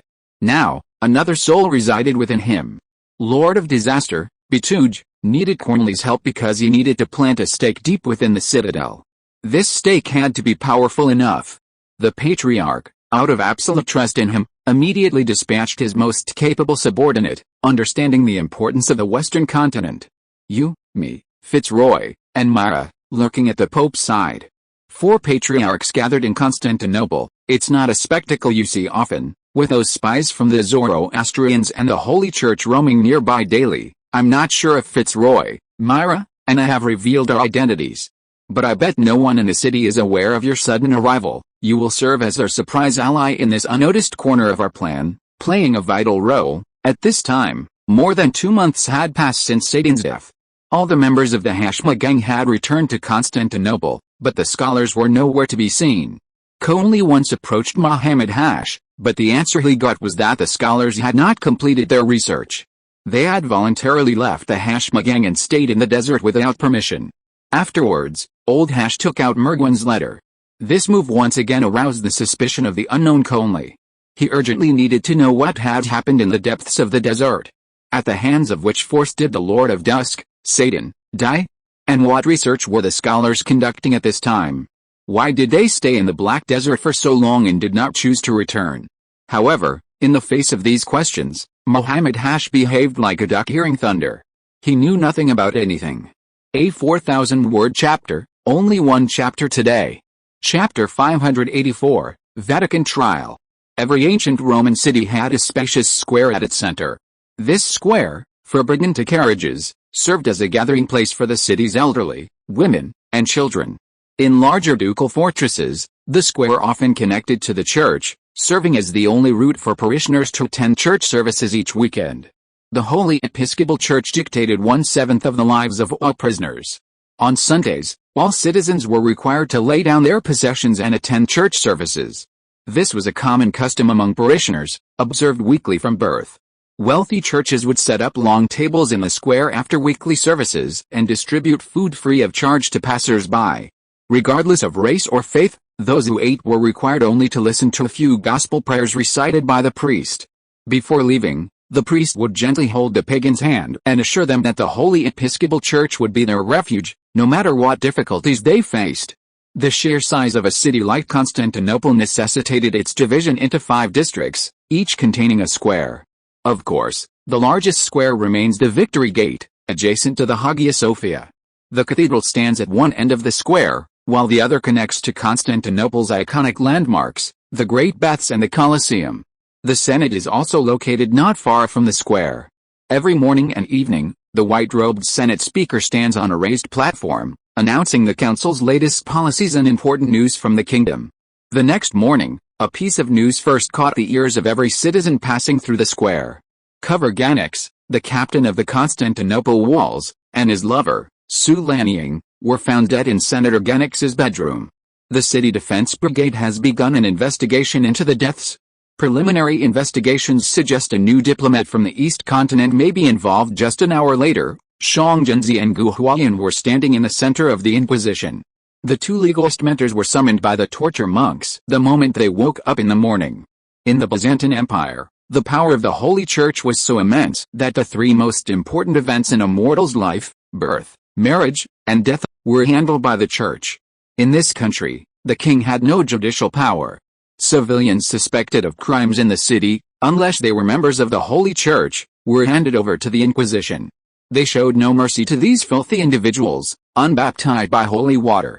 Dong dong, the hammer struck the thunder-struck wood, signaling the official start of the trial. To envoys from the East continent, this court now suspects you of involvement in the murder that occurred at Councillor Ganix's home late last night. Please face the holy light and confess your guilt. Before Gu Huayan could speak, the energetic young Shangzhenzi spoke first. Without any investigation, they directly summoned us into court, without even a chance to defend ourselves, and then placed us in shackles at the center of the judgment seat. Could this be Rome's way of treating its friends from afar? The center of Western civilization, tisk, they're not afraid of being laughed at? Grand Justice Ivo curled his lips in contempt. He had seen many people who did not understand the power of the Holy Church and who despised the court over the years. Ivo was just an ordinary nobleman outside the court, but as long as he entered the 7th tribunal of the Inquisition, even if Mikhail III came, he would still have to stand under the high platform to listen to his judgment.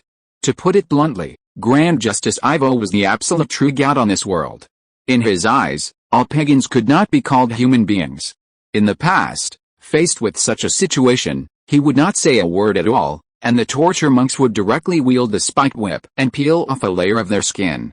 He raised his eyelids and glanced at the commander of the Crusaders, Griffith Skyflame, not far away. The commander-in-chief shook his hand lightly, which meant that torture should not be used for the time being. Ivo immediately understood what his superior meant.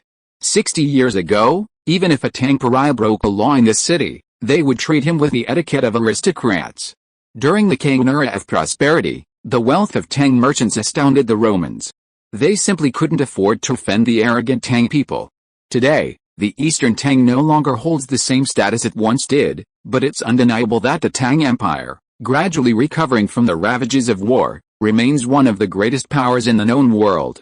Even if they committed grave offenses, the 2 men on trial were still Tang diplomats, third-rank officials in the Tang court. They couldn't afford to make matters too awkward. I sincerely admire your ingenuity for arresting them without even thinking. Shangzhenzi clearly had no intention of playing by the Roman rules. This Senator Ganix was the chief of Constantinople's defenses.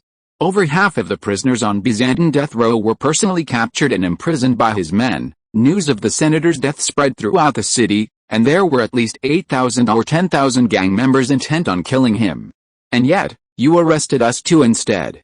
This maneuver was truly astonishing, I even dare to assert that the real criminals might have already drunk beer and started celebrating at this moment. Shang Junzi seriously underestimated the thickness of Chief Justice Ivo's face. In the Tang dynasty of the East, when the legalist school came to power again, they enacted one extremely harsh law after another. From nobles to common people, everyone must abide by it unconditionally. A law that is harsh but fair to the vast majority of people is the premise for the rule of the legalist disciples. All this originated from Shang Yang, a pre-Qin politician who compiled the Book of Xiangyang. Shang Yang's reforms made the originally weak Qin state rapidly become strong. At the same time, because everyone is equal before the law, this also created many powerful enemies for him. When Qin Xiaogong died, Shang Yang lost his backing and was framed for treason. After several twists and turns, he fled alone. When he passed by an inn and wanted to stay, the innkeeper said to him, "Shang Yang has an order that all merchants who want to stay overnight must show their pass and proof of identity, otherwise they will not be allowed to stay." A renowned minister ultimately perished under the very laws he had created, demonstrating the power of legalist law. The Western continent was a world away from the Eastern Tang dynasty. Here, the law adhered to a strict set of procedures. Even with Mu Hun's eloquent speeches, Chief Justice Ivo remained unmoved. With two sneers, he raised his gavel again and, under the gaze of the jury, softly uttered three words, "Call the witnesses." Chapter 585, Trial by the Holy See. 2. Disciple of the Holy Lord, before you testify, can you face the Holy Cross and swear that every word of your confession is based on personal experience? Chief Justice Ivo, towering over the tiny figure in the witness box, gazed down upon him. "Your Honor, the holy light favors me, I swear every word is true." The first person to take the witness stand was a wine waiter at the Genix family dinner, one of the 92 servants employed by the Genix manor. His name was Small Wineglass Pete. "Your Excellency, yesterday, I was holding a bottle of red wine, standing directly across from two Eastland diplomats, when Senator Genix and Mr. Sulanying exchanged a friendly cheek kiss at the dinner table. I saw disgust in the eyes of the two Eastland diplomats." Pete pointed a finger at Shang Junzi. The younger one's face was utterly repulsive, as if he were about to strike. The older one quickly restrained his hand, and the two of them spoke quietly. The cupbearer had initially been a bit nervous when he took the witness stand. However, when he saw Chief Justice Ivo's encouraging gaze from the podium, and the jury of higher-ranking nobles all watching him, he grew more confident. Even his voice grew more steady. "I have reason to believe they harbor deep hatred for Councillor Genix and Mr. Sulanying. I even vaguely overheard them discussing waiting that night for greater punishment." As soon as these words were spoken, the rapt nobles on the jury erupted in a buzzing murmur. Across the Western continent, there are certain common laws. Though they aren't written into law, they are subconsciously and unconditionally followed. Guest rights are one of the most well-known. As soon as the host opened the door and welcomed the guest, the two exchanged salt and bread at the table, transforming their relationship from strangers to guests. After this exchange of salt and bread, no matter how serious the dispute, the host could not assault a guest within his own home. The same was true in reverse. If Little Wineglass Peter's testimony was correct, the two East Continent diplomats' conspiracy to murder the host at the table was a ruthless violation of the sacred guest's rights. In any country on the Western Continent, this would be a crime punishable by burning at the stake. Mr. Peter, did you actually hear that conversation between them? My ears don't lie, Your Honor. Senator Genix never hires incompetent servants. My Chinese is excellent, and I could clearly discern every word they spoke. The blatant slander came crashing down on Shang Junzi, and his temples throbbed, his blood boiling. He tried to defend himself, but Gu Huayan once again held his arm. "I have a hunch, last night's murder wasn't a conspiracy against you and me. Perhaps this court trial is." Everything unfolding before him gave Gu Huayan a sense of near magical unreality. Using harsh laws to rule the people was the unique skill of the legalists. In the Eastern Tang dynasty, when dealing with those who harmed the people or spread a disease, the legalists never required evidence. They simply slapped a few accusations upon their captors, and within 3 days, their heads were cut off. It was a common tactic used by the legalists, but he never expected it would be used against him today, in a foreign land. It felt like fate, a twist of fate. Don't worry, right? Prime Minister never fights unprepared battles. Long before you and I set out, our brothers were fully prepared. Gu Huayan's brief words quickly silenced Shang Junzi. For a long time, Their eyes were as blank as stone statues, their faces expressionless. The situation was so bizarre that even after Peter, the little wineglass, finished his testimony, the two men remained expressionless and silent. "My dear diplomats, do you have anything to say?" After a long pause, Chief Justice Ivo, unable to overcome the tense atmosphere, finally spoke first. Gu Huayan gave him a knowing smile and shook his head slightly. "Call the second witness." The second witness was one of the 7 city security officers under Councillor Ganarkis's command. He arrived carrying a massive package and, upon reaching the center of the courtroom, unloaded the contents with a clatter. Over a dozen weapons, gleaming with cold light, were thrown to the ground, including 2 cold iron long swords commonly used by the Eastlanders, as well as several daggers and small knives. Most striking were 2 short halberds. These weapons, similar to short spears with broad horizontal blades, were wielded only by the Eastlanders. Most Western nobles had never even seen them. "I am fit as Michael, the sheriff of the Yaln district of Constantinople. These are the weapons seized from the residences of 2 East Continent diplomats. Haha, I have been in this job for so long, and I have never found so many weapons hidden in the homes of Roman citizens. They smuggled so many deadly weapons into the city without reporting to my General Security Bureau. What do they want to do? I can conclude that they came here to kill people." The jury's buzz of conversation rose again, but this time, even the calm Gu Huayan couldn't help but tremble slightly. A Roman sheriff actually dared to raid Tingfang Pavilion? He had never expected this. For 2 people to come to the Inquisition under false charges was already extremely disrespectful. Even though the Eastern Tang dynasty had lost its former glory, it was still a behemoth compared to the tiny Byzantine Empire. What had gone wrong with this trade-based nation that it dared to raid the residences of 2 diplomats without thoroughly investigating the matter? Were they not afraid that the right prime minister would close the Silk Road and expel all foreigners from their homeland? As scholar Hoffman Hunseli had described last night, the Eastern Tang dynasty, located on the eastern continent, was an agricultural nation with vast and fertile land and nearly half the world's population. Even if all Roman merchants were expelled from its borders, the lives of the Tang people would not be significantly altered. The situation in Byzantium was completely different. Commercial taxes from the Silk Road accounted for a third of the kingdom's tax revenue.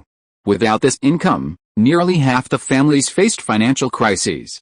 What kind of hysteria could have caused them to act this way? Or perhaps, had the Illuminati sleeper cells become so powerful that they dared to resort to such open tactics of sowing discord? As Gu Huayan pondered, the city security officer, Levis Michael, delivered his impassioned testimony. He displayed the looted Eastern Continent weapons one by one to those around him. He even had his men bring in 2 turkeys and slaughter them on the spot to verify that these weapons are sharpened, lethal weapons, not just ornaments hanging on the wall. After showing the sharpness of these weapons, the old sheriff even added passionately to the previous paragraph, 2 diplomats from Eastland once went to Honeysuckle Street to look for fallen women, and did not want to pay after doing the job. It is common for sheriffs to act as witnesses. Once they receive benefits or realize that the judge wants to make the defendant and his mortal enemy, they will make up a few similar stories to slander the defendant's credibility. After all, for a person who doesn't even pay for sleeping with a woman, what else can't they do? However, today's story had just begun when it was ruthlessly stopped by Chief Justice Ivo. The sheriff did not understand the Eastland school of thought and did not know who these legal mentors were, but this did not mean that the Chief Justice did not understand. This group of people went to prostitutes and did not pay. Using this excuse to slander gangsters might be okay, but slandering Eastland diplomats is like slandering a tiger for stealing cabbages at night, which is simply laughable. "My 2 diplomats, do you have anything to say?" The same look, the same weird smile. Gu Huayan looked at him and shook his head silently. When it comes to preaching, the professionalism displayed by this group of charlatans of the Holy Bishop is far beyond the reach of the legalist mentors. But when it comes to throwing dirty water and putting labels on people, the legalist mentor who rules the country with an iron fist can be called the thick-faced and black-hearted god on this planet. Compared with the laws they enforce, Ivo's poor skills can't even be called showing off one's skills in front of an expert. Gu Huayan sent the sheriff away with the eyes of watching a monkey show. Cough cough, Ivo coughed twice, and at the same time took out the gavel and knocked it hard to cover up his inner embarrassment. "Call the 3rd witness," he said almost angrily. Chapter 586, Vatican Trial, 3. The 3rd witness to enter the courtroom was a man from Donglu, with sallow skin and black hair. He appeared young, yet he could only walk with a hunched back, relying on a cane. It was clear his spine was broken, and he was able to walk only because he had forcibly reassembled the broken bones using forbidden medical techniques. Slowly approaching the witness stand, he strained to raise his neck. With difficulty, his head, which had almost always faced the ground, rose. Two blood-red eyes emerged from among the tangled hair, and he gazed at the two legalist mentors with an almost cruel gaze. Gu Hualien was surprised to discover he knew this man. He was even more surprised to discover that this old friend was still alive. "Commanders, you haven't forgotten me, have you?" He and Ruhe. Shang Junzi's eyes widened. "Commander-in-Chief, am I mistaken? Shouldn't this man have been?" Gu Hualien reached out again, interrupting his subordinate's mumbling. Shang Junzi was right. The man who now appeared in the witness box was indeed a dead man who should have been reduced to dust. Compared to the two previous witnesses who seemed like clowns, and Ruhe's appearance immediately instilled in Gu Hualien a sense of danger. This was rooted in his instinct to persecute others over the years. He knew he was in danger. "Your Honor, after being tortured into this inhuman state by these legalist beasts, it was the Holy Light that saved me. Today, in the Holy Inquisition, under the watchful eyes of the Lord Christ and the 12 angels, I sincerely hope that the divine truth will bring justice to these two demons who cloaked themselves in human skin and walked under the scorching sun. No, to call them demons is blasphemy." Then, in a hoarse voice, and Ruhe began to tell his story. He was a diligent merchant from the Tang dynasty. While the Yin family trading company wasn't particularly large on the Silk Road, it was at least a well-known and reputable guild among other merchants. Through the diligent efforts of 14 generations of the Yin family, the business flourished from the Hongwu reign of Wu Zixin, the empress of the Tang dynasty, to the Xianbao reign of Emperor Li Longji. From a humble family business, it grew into a vast fleet of 1,000 horses.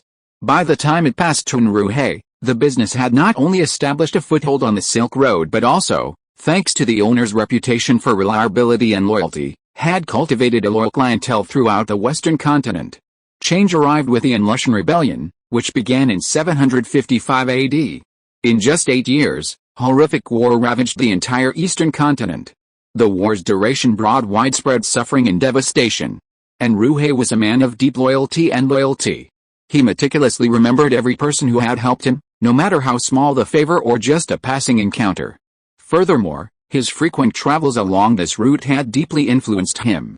The prophet Moses had led the Israelites out of Egypt 2,000 years earlier.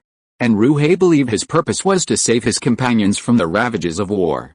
When the war broke out, he halted all activities at the Yin family trading company and mobilized all members to search for those who had helped him. Downstream, he found tea growers, skilled porcelain masters, skilled brocade weavers, and even accomplished disciples of the Mahist school. In Ruhe's eyes, these ordinary people of the Tang dynasty, clad in coarse robes and toiling for years, were the true treasures of the nation. Their minds held the essence of centuries-old family craftsmanship. If they perished in the war, their skills would be lost, and the exquisite goods they crafted would vanish from the Silk Road. This would be a loss not only for the Yin family trading company but also for human civilization. Midstream, he aided his former competitors, renting them carriages, warehouses, and labor free of charge, allowing these fellow merchants to transport their accumulated gold and silver abroad, seeking refuge from the war. Unlike caravan bosses who stayed behind, directing their men's journeys, and Ruhe personally led his caravans across the east-west continental bridge on every trip. His personal experience of this east-to-west trade route gave him a deep understanding of the lives of traveling merchants. Admittedly, the simultaneous influx of too many businesses would foster competition. Lower-ranking merchants might think, taking advantage of the war to eliminate these competitors is a win-win for me, but Ruhe saw a deep-seated malice beneath the foreigner's humility. After all, much of this route lay within foreign territories. If the Tang merchants failed to band together for support, they would face one arduous checkpoint after another. If all his fellow merchants perished, and Ruhe could see himself becoming a prey to the western region's vassal states. Such a life at the mercy of others would be far more difficult than the present. To those upstream, and Ruhe also demonstrated his unwavering sincerity and righteousness. Throughout every dynasty on the eastern continent, promoting agriculture and suppressing commerce was a key guiding principle for rulers. On the one hand, feudal lords could never have too much of food. On the other, farmers, for generations, guarded their fields and lived in their hometowns, while merchants were perpetually on the move. This year they were in Luoyang, tomorrow they were in Chang'an, the year after that they might be in Kucha, and 3 to 5 years from now, they might not even be found. Driven by this mentality, every Donglu merchant who managed to expand and strengthen their business had connections within the government. When war broke out, An Lushan's army marched directly into the Tang capital of Chang'an. Meanwhile, Li Longji made a series of blunders, first executing Gao Xianzi and Feng Changqing without investigation, and then forcing Jie Han to march to Tongwen. This immediately led to the fall of Chang'an and the forced flight of all officials. Amidst the war, Anruhe dispatched key members of the Chamber of Commerce to risk their lives to track down all the officials from the 6 ministries who had assisted him and transported them, along with their families, across the border. Anruhe resettled these Tang people in the Byzantine Empire, the end of the Silk Road.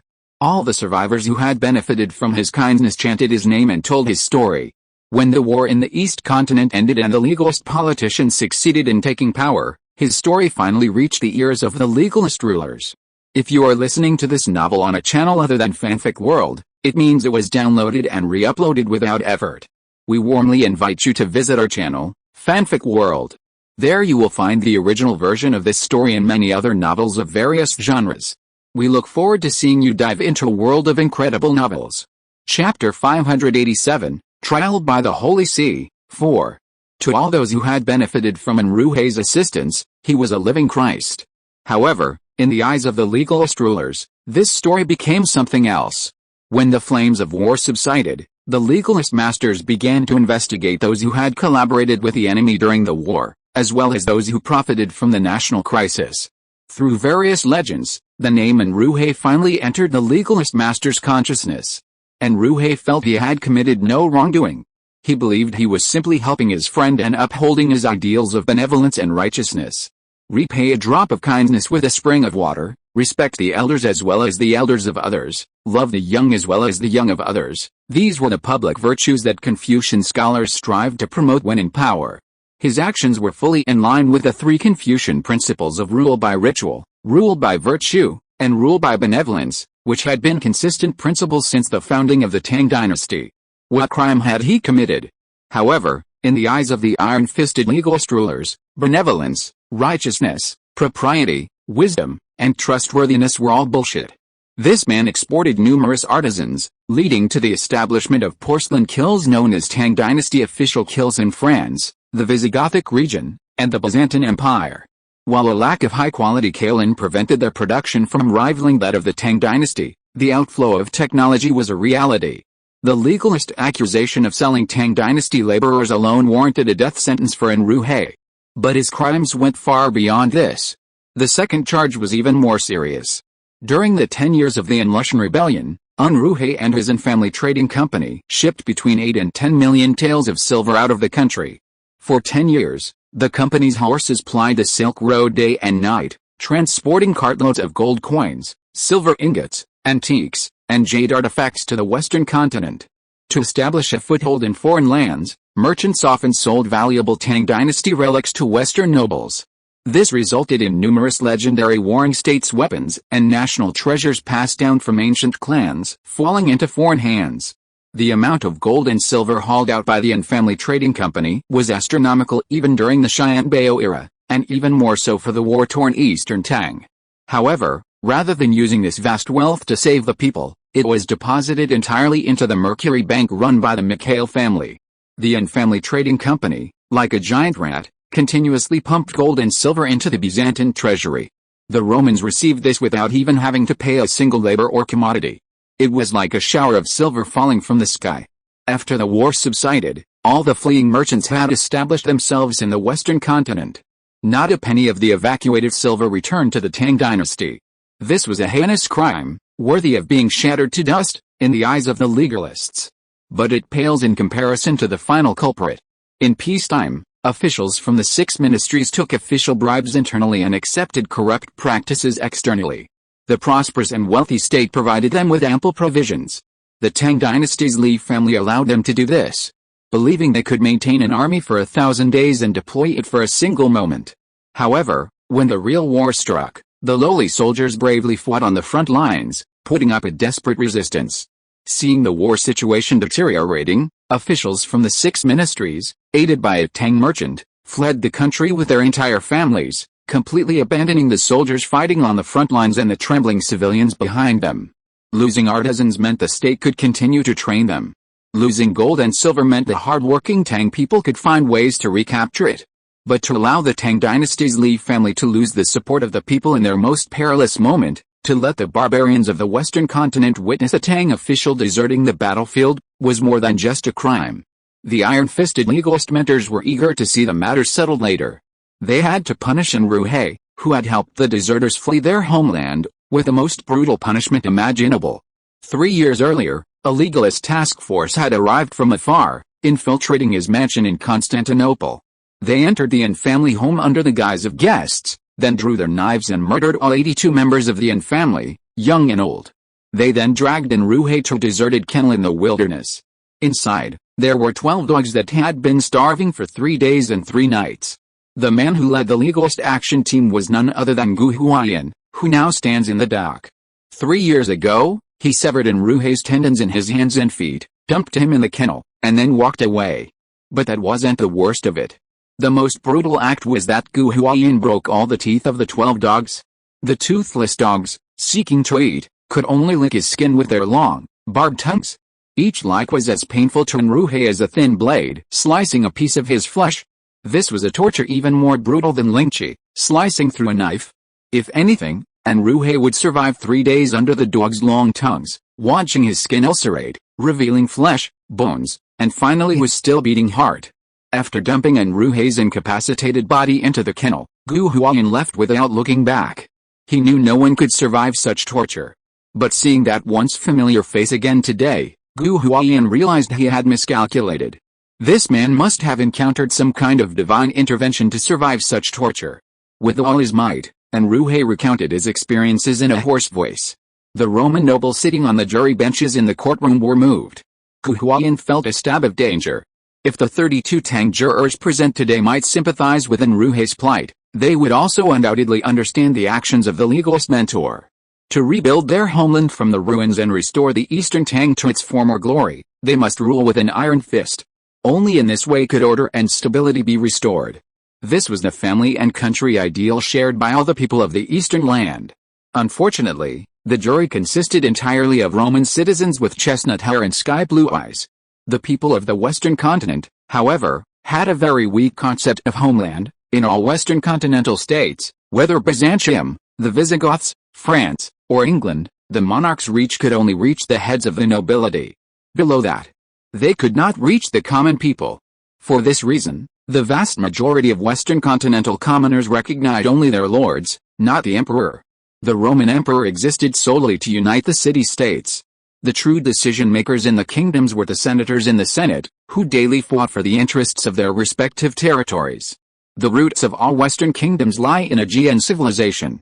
In 492 BC, to counter the advancing armies of King Xerxes of Persia, over 30 city-states around the Aegean Sea formed a military alliance centered around Sparta and Athens, known in history as the League of Greek City-States. This marked the first appearance of the concept of nation in the Western continent.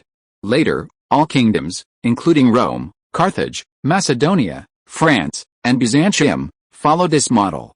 The king would assign dukedoms to provinces, and the people recognized dukedoms rather than emperors. The heated arguments within the parliament were not about the interests of the nation, but about the interests of the people of their own provinces. They were elected by their own citizens. If they lost the support of their people, their positions would be in jeopardy. When war broke out, the first question in every parliamentarian's mind wasn't, will this nation survive, but, what can my people gain from this war? If there was a profit, then fight. If not, then surrender or flee, whichever offered the greater benefit. The idea of sacrificing my people for the country or those who plant trees will enjoy the shade, these ideas simply didn't exist in the eyes of the citizens of the Western continent. While chanting for the king in peacetime was acceptable, it was essential to genuinely support the monarchy, but this had never occurred since the founding of the Greek city-state alliance. Otherwise, King Leonidas I of Sparta wouldn't have been reduced to defending Thermopylae with 300 warriors. In the Eastern continent, the legalist mentors used a brutal and efficient policy of reducing the power of the vassal states to reunite the battered kingdoms. The law was their most powerful weapon in ruling the people. Legalists never relied on evidence in court. They dispatched spies to secretly gauge public opinion. If they found someone whose presence was detrimental to social stability, the ultimate goal would be to eliminate them secretly or, after the trial, fabricate evidence and fabricate charges, ultimately bring the suspect to justice. All other intermediaries were mere formalities. In the Western continent, however, the rules of law operated differently. The Holy Lord Church and the Legalist School were completely different organizations, with the Legalist School serving as a sharp weapon in the hands of the rulers of the Eastern continent. Emperor Xianzong of Tang, Li Shi, was surrounded by two prime ministers, both of whom were leaders of the Legalist School. In the Byzantine Empire, amidst a loose alliance of scholars, merchants, soldiers, and lords, entrusting the powerful weapon of law to anyone seemed unwise. Over time, the Holy Lord Church, with its command of public opinion, gained this privilege. Every session of the Inquisition was preceded by a jury composed of nobles, primarily because the Church was an independent organization distinct from the state. The existence of democracy necessitated a balance in all aspects. Gu Huaiyin never fought unprepared. Before his mission to the Byzantine Empire, he had thoroughly researched the Byzantine political system and Roman customs. The first two witnesses, using a clumsy, sensationalist performance to smear him, remained remarkably calm, their hearts unperturbed. But the appearance of Enruhe disrupted everything. He was able to fabricate a plausible motive for murder for both. The city defense chief wasn't the only one who died in Senator Genakris's home last night. His same-sex partner, Su Lanying, was the descendant of a merchant who had escaped from the East Continent to the Byzantine Empire with Enruhe's help. Enruhe's impassioned speech convinced the jury that the two legalists were most likely seeking to punish the East Continent merchants who had fled to the outer box during the war. First, they confirmed his identity at the dinner, then immediately went on a rampage and killed someone after the dinner. Enruhe, crying blood and tears, was a living example of this. When Enruhe finished his story, without waiting for Chief Justice Ivo to speak, Gu Huaiyin knew he had to act immediately. He stood up from the dock. Your Honor, I have an alibi. Chapter 588, Trial by the Holy See, 5. The biggest difference between the Western Continent's Inquisition and the Eastern Continent's court is that it's essentially an outsourced organization. Rather than being commissioned by the king, it's more a fragile balance achieved by various factions, each unable to intervene. Therefore, every court session must be attended by a jury. Furthermore, they must adhere to a rigorous set of procedures to maintain the fragile balance of religious law enforcement. Before being convicted, Gu Huaiyin had the right to defend himself. This right was sacred and inviolable. Seeing the label of murderer about to be firmly pinned upon his head, he knew he had to respond. Gu Huaiyin's voice wasn't loud, but once he spoke, a hush fell. Enruhe suddenly appeared, accusing him of his crimes. Gu Huaiyin neither defended himself nor denied them, and aside from a brief moment of surprise, he didn't even show any expression. This level of self-control alone surpassed 90% of the criminals that Chief Justice Ivo had encountered. His direct use of the word alibi further demonstrated this man's profound understanding of the Inquisition's operating principles. As a judge, I must grant this request. With a gentle nod, the courtroom doors swung open again. The Inquisition adhered strictly to traditional ancient Greek architecture. The massive structure, nearly 20 meters high, created a sense of insignificance. A circular skylight punctuated the ceiling, casting a glare that would shift the room with time. At this moment, the sunlight perfectly illuminated the entrance. The glaring sunlight nearing midday illuminated a slightly gaunt figure, but as he slowly entered the courtroom, the buzz of conversation ceased. Everyone present was greeted by the iconic red robes, golden crown, and the Holy Cross staff clutched tightly in his hand. The newcomer was a cardinal. Lord Eusebius. When Ivo saw the man's face clearly, he couldn't believe his eyes. He had never imagined that Gu Chanking's so-called alibi would unleash such a divine presence. Cardinals are also known as cardinals. Each of them possessed divine authority, for the Vatican stipulated that the Pope could only be chosen from among the cardinals. A cardinal was like a provincial duke within a kingdom, each supreme ruler of an entire diocese. And this cardinal, known as Saint Eusebi, governed the very land beneath our feet, Constantinople. To be frank, Constantinople's iconic Hagia Sophia was his personal property, and he only wanted to sell it because the Pope resided there. If he wanted to reclaim his land, Pope Gregory III would have to find another resident starting tomorrow. Your Excellency, upon seeing this figure, Grand Justice Ivo instinctively rose from his seat, completely oblivious to the authority bestowed upon him by the Pope. Not only him, but every noble on the jury rose and made the sign of the Holy Cross upon their chests. Under the holy light, I swear that every word I utter is true. May the Holy Lord grant us a fair trial. Yusubi opened his hands, and a rich holy light descended from his head, condensing behind him into the images of the Father, the Son, and the Holy Spirit. Seeing this scene, everyone in the courtroom felt a warmth deep in their hearts. Mortal nobles at a distance even left their seats and knelt. After all, for mortals, the opportunity to see the cardinal in person is rare. I can vouch for the two East Continent envoys, proving that they were not involved in the murder of the Genarchus brothers, because last night, after leaving the councillors' dinner, they stayed at my house. We drank fine wine and shared our experiences in the East Continent in recent years. I have to say, it was a very fulfilling evening. Chief Justice Ivo blinked softly. Just because others didn't know where Saint Yusubi lived, didn't mean he didn't know either. After abandoning his papal bid and handing over Hagia Sophia, the accomplished cardinal retreated to his Aegean seaside villa, living a secluded life. Let's not even talk about whether the two legalists would visit the cardinal's home for a late-night snack after their meal. Even if they were so inclined, it would take at least a day and a night to reach Yusubi's secluded village after leaving Constantinople. The talk of drinking fine wine and sharing experiences must have been the cardinal's own nonsense. But would Ivo dare question him? Of course not.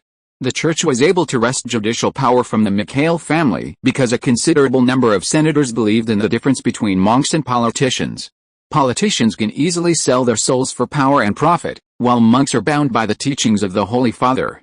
If he questioned a cardinal in court, he would undermine the church's own credibility. Such foolish behavior would be tantamount to self-harm. Chief Justice Ivo knew that Yusubi's sudden appearance was merely an opportunity to make a statement to him. These two men, I'll protect. As a disciple, he must obey. Boom.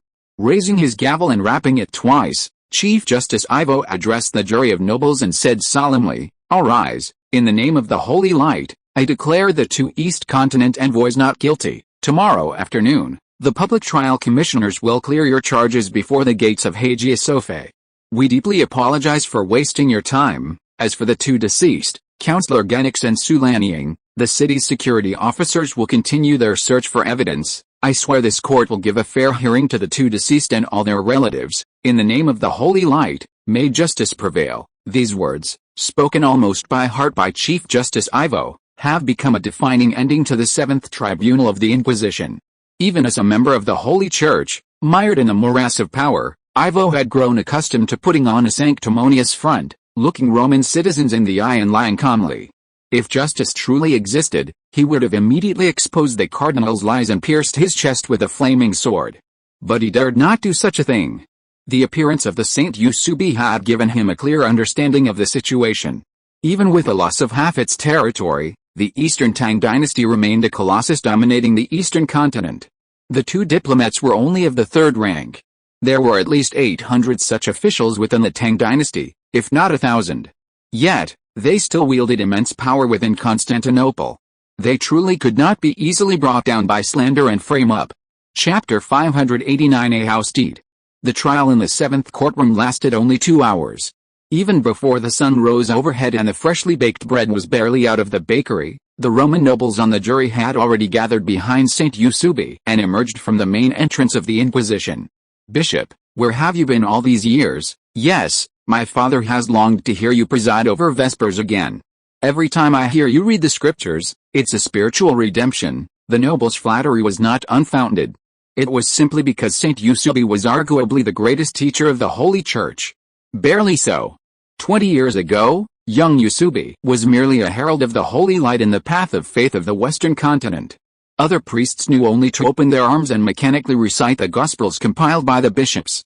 When faced with a farmer's questions, most of them were unable to give accurate answers, resorting to God's will or the Pope's instructions to get by. Yusubi was different. He was a rare contemplative. The Book of the Proverbs, compiled by successive popes, consisted almost entirely of oracles written by the popes during their miraculous rites and communion with the Holy Lord Christ. To mortals, the hidden messages within were extremely obscure. Many church monks, despite years of study and a lifetime of immersion, struggled to grasp its profound depths. Yusubi, imbued with his own interpretation of the 46-page Book of the Proverbs, compiled a 354-page commentary on the Book of the Proverbs, quoting scriptures and adding his own interpretation to each oracle. Thus, the obscure ancient tome, once accessible only to high-ranking clergy, finally reached the common people, allowing the vast majority of the Western continent to gain a deeper understanding of the teachings of the Proverbs. This was only a small part of his many contributions. During his many years of travels across the lands, he recruited apprentices and compiled new theological texts. Books like On Being and Essence, On the Principles of Nature, On Truth, and Outlines of the Theology of the Holy Episcopal Church were all dictated or handwritten by him and compiled into volumes by his disciples. In a sense, Saint Eusebius single-handedly pioneered the new discipline of theology. From then on, many clergy within the Church began to realize that the Holy Episcopal Church possessed not only the Bible compiled by Charlemagne, but also numerous texts equally imbued with philosophical reflection. Most of these texts were written by Eusebius. His fame, gained through his writings alone, resonated throughout the Holy Episcopal Church, but it was not enough to justify his wearing the scarlet robes of a cardinal. Eusebius's rise to the pinnacle of the Holy Episcopal Order was fueled by his disciples across the Western continent. His first disciple was the Archbishop of Canterbury, head of the bishops of the English Isles, and Letty Evans, president of the Sisters of Silence. Windsor Dayflame, Grand Master of the Crusader Order of Punishment, who wielded a flaming sword and drove all the old gods into the sea, was also his disciple. Among his many disciples, there were over 100 who could be named, but the most notable was Archbishop Jerome, who successfully introduced the Holy Church to Scandinavia. While the vast majority of Vikings still worshipped the god King Odin, a significant number of young Vikings began to enter the Holy Church and pray before the 12 angels. All missionaries understood the difficulty of this transformation from 0 to 1. With the support of so many powerful disciples, even if Eusebius wanted to run for pope, inheriting the title of Gregory would be a simple task. However, he was already over 60, far beyond the age of wielding a chain. Although he knew many of the secrets of the Pope, he had spent his life teaching and educating people, leaving the aging cardinal with neither strength nor energy. Other means were needed to eradicate the stubborn disease now growing within the church. After returning from the court, Gu Huayan and Shang Junzi, accompanied by the sage Yusubi, returned to their Tang dynasty embassy block in the heart of Constantinople. East-west trade had begun with Zhang Jin's expedition to the western regions in 164 BC. Back then, the capital of ancient Rome was still the ancient city of Rome, and Han dynasty envoys had already begun purchasing property within the city, providing a Han gathering place for merchants who had endured 2 years of arduous journeys across the east-west bridge. The concept of an embassy had already taken shape. In 395 AD, before his death, the Roman Emperor Theodosius divided a vast empire in two. The Eastern Roman Empire, later the Byzantine Empire, established its capital in Constantinople. From the Eastern Jin dynasty to the Sui and Tang dynasties, the Han Chinese territories expanded, and the merchants' pockets grew richer. The Han Chinese embassy in Constantinople began with a single building and gradually engulfed the surrounding shops. By the Xianbei period, it encompassed an entire city block with 42 shops. Because the street was ablaze with flowers, especially the Tang dynasty's national flower, the peony, it was the most vibrant, earning it the nickname Gate of the East by Roman citizens. The entire block was dominated by Chinese shops, restaurants, tea houses, and theaters, all illuminated night after night. The Anlushan rebellion, while devastating the Eastern Tang, had no impact on Constantinople across the ocean. Instead, the Eastern Gate flourished thanks to the influx of Tang merchants. The original 1- and 2-story wooden buildings were elevated to 3 to 5 stories, making the street stand out among the commercial streets, like a flourishing jade tree amidst low shrubbery. Both legalist mentors were naturally frugal. Having just completed the campaign to reduce the power of the feudal lords, the Eastern Tang was in dire straits. The legalist mentors abandoned the extravagant lifestyle of the Xianbei era and sought to spend every penny wisely. Before their diplomatic mission to the Western continent, they had never seen such a flourishing Eastern continental architectural complex.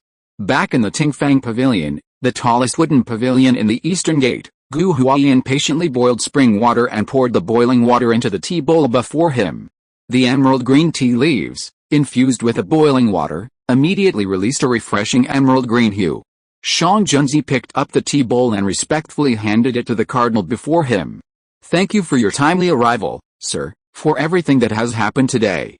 Otherwise, we two alone would have no idea how to extricate ourselves from this farce." Despite this compliment, Yusubi's brow remained furrowed, a look of worry on his face. "My lords, there's no need to offer unnecessary politeness in front of me. You should know clearly that Li Chunfeng sent you two to the Byzantine Empire precisely because of my insistence. You are not ordinary diplomats. You lack the tact of a civil servant, but rather the murderous aura of a hunter. That's exactly what I need." Yusubi frowned. As a cardinal, he made no effort to conceal his anxiety from the two legalists. This soul-searing torment was impossible to conceal. As the sun set, the elderly man emptied his cup of green tea. The scalding water, bitter yet tinged with a hint of sweetness, sipped from his throat. He walked to the window, watching the red lanterns of the lavish Tang Dynasty shops light up one by one. This city is like a patient suffering from overwork. He can mask his illness with constant medication and daubs of powder. But in the stillness of the night, only he knows the intractable pain radiating from his bones. Yusubi turned, his once gentle and kind eyes suddenly filled with a cold, murderous intent. "Faith alone is no longer enough to cure the kingdom's ills. I need you to use the same methods you used to eliminate Sardan, the Lord of Dusk, to free us from this endless nightmare." Chapter 590 A House Deed, 2. The two legalist mentors exchanged a subtle glance, a hint of surprise. Assassins who kill with impunity always carry a faint aura of murder, a quality that can be dispelled in the presence of mortals through meticulous acting. However, the high-ranking chosen ones possess an acute sense of the spiritual energies of heaven and earth. This is especially true for a man over 60 years old like the Saint Yusubi. He has spent his life preaching, traveling, and cultivating disciples. He has encountered countless mortals of all kinds. Hiding one's identity from him is nearly impossible. It's not surprising that Yusubi saw through their identities, but the Lord of Dusk Sardan had only been dead for a little over 2 months. The two legalist mentors only confirmed this news after concubine Zhu returned from the northern continent. "So, where did this semi-reclusive cardinal get this information?"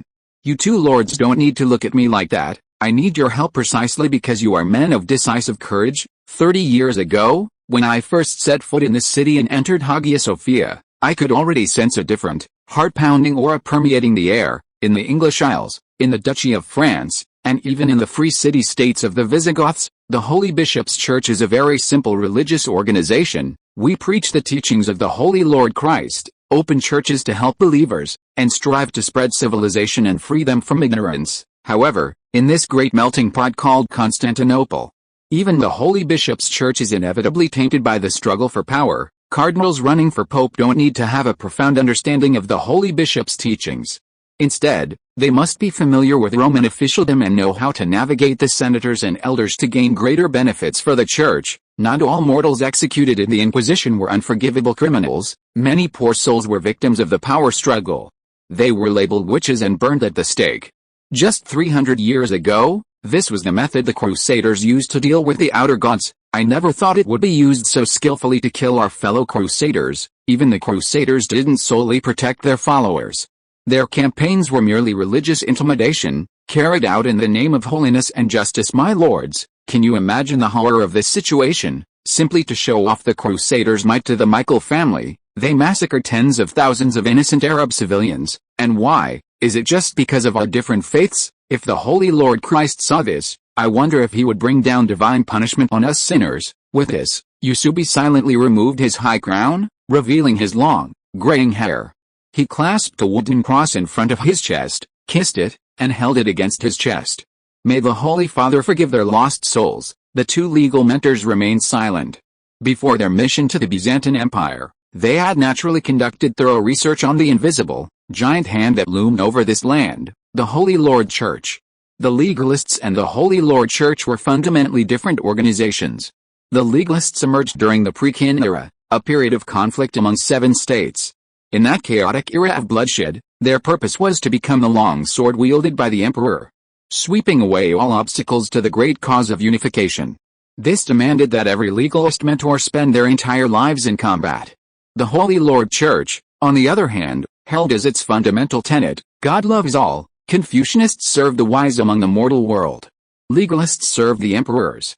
The yin-yang school, The Confucian school, the Taoist school, all schools across the eastern continent advocated for the gathering of elites.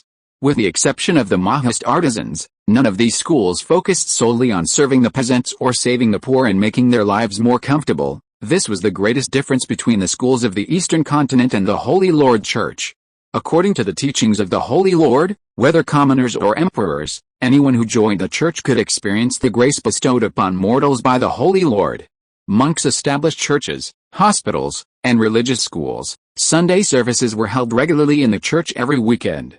For ordinary people, the church truly improved their lives. As a result, 9 out of 10 residents of the Western continent were followers of the Holy Lord.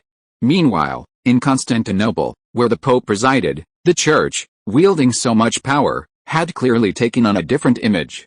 When a fruit begins to rot from the center, the surrounding flies and mosquitoes will inevitably smell the rotten smell emanating from the skin. The Lord of Dusk, Sardan, was able to seduce the Egyptian Hades in the underworld.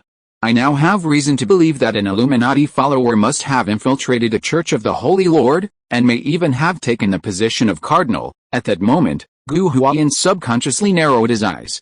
Yusubi was no fool. To be able to provide such information, he must have known a great deal about the inner workings of the Church of the Holy Lord. Gu Huaiyan waited in silence for him to reveal more secrets. Even the usually talkative Shang Zhenzi remained silent. But after a long moment, Yusubi finally refrained from revealing more. I'm old. While I believe there are still sane and devout monks within the church, it's undeniable that the minds of the vast majority have undergone a profound change after years of slaughter. Yes, I know he's an old lizard in human skin. But so what? They have endless resources and connections that can help me accomplish many things no mortal can. What's wrong with keeping them? Yusubi sighed. But I don't think so. I think the ultimate goal of this group of lizardmen is to destroy all evidence of human existence. This is not a war between different beliefs and different nationalities. This is a battle for survival between different species for survival resources. I know what the Illuminati did to the Tang dynasty in the East, and I know that anyone may cooperate with the Illuminati, but the legalist mentor who just killed the Lord of Dusk Sardan will definitely not be one of them. I implore the right Prime Minister, Lord Li Chunfeng, to allow the two of you to enter this city as envoys, so that we can further cooperate and completely eradicate the lizardmen who are lurking within the Holy Lord Church and misleading people. But my working methods are different from yours. I know that this group of ancient monsters in human skin are extremely dangerous, but the Pope is, after all, the elite of the church that has been accumulated over hundreds of years. If high-level clergy are directly arrested and interrogated without careful investigation, it is very likely to cause huge changes. It is even very likely to cause chaos and division in the church. Seeing that it was getting dark, Yusubi no longer delayed. He lifted the teacup and downed the slightly cold tea in one gulp. The bitterness of the cold tea tingled his taste buds, clearing his mind. Scepter in hand, he slowly rose. A slender figure emerged from the shadows behind him and donned a red robe for him. Once I've completed my work and located the lurker, I may need to rely on Miss Zhu Fei to slay demons for the Pope. She bowed respectfully and then opened a secret door hidden in the bookshelf behind her. Chapter 591 A House Deed, 3. The Tang Dynasty diplomatic embassy was constructed entirely of wood. The choice of wood, rather than the stone common in the Western continent, stemmed from the prosperity of the Tang Dynasty in the East during the Xinlong era. With the growth of Tang merchants, Empress Wu Zixin sought to build the tallest store in the Byzantine Empire to demonstrate Tang's prestige.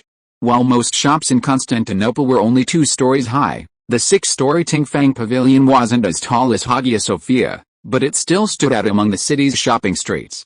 Gradually annexing the entire street, the Tingfang Pavilion expanded to its left and right, ultimately becoming a massive complex with over 100 rooms and a floor area exceeding 8,000 square meters. Ordinary Roman citizens who occasionally entered would be captivated by the Oriental aesthetics embodied in the carved beams and painted rafters, as well as the exquisite merchandise displayed in the showrooms. However, only successive Tang envoys knew that the building's most valuable treasures were 3 teleportation portals, collected from across the Western continent. Teleportation portals are a form of outer god technology. The Bloody Creator, the Aesir, and Amun the Hidden, these gods all possess their own unique methods of spatial folding.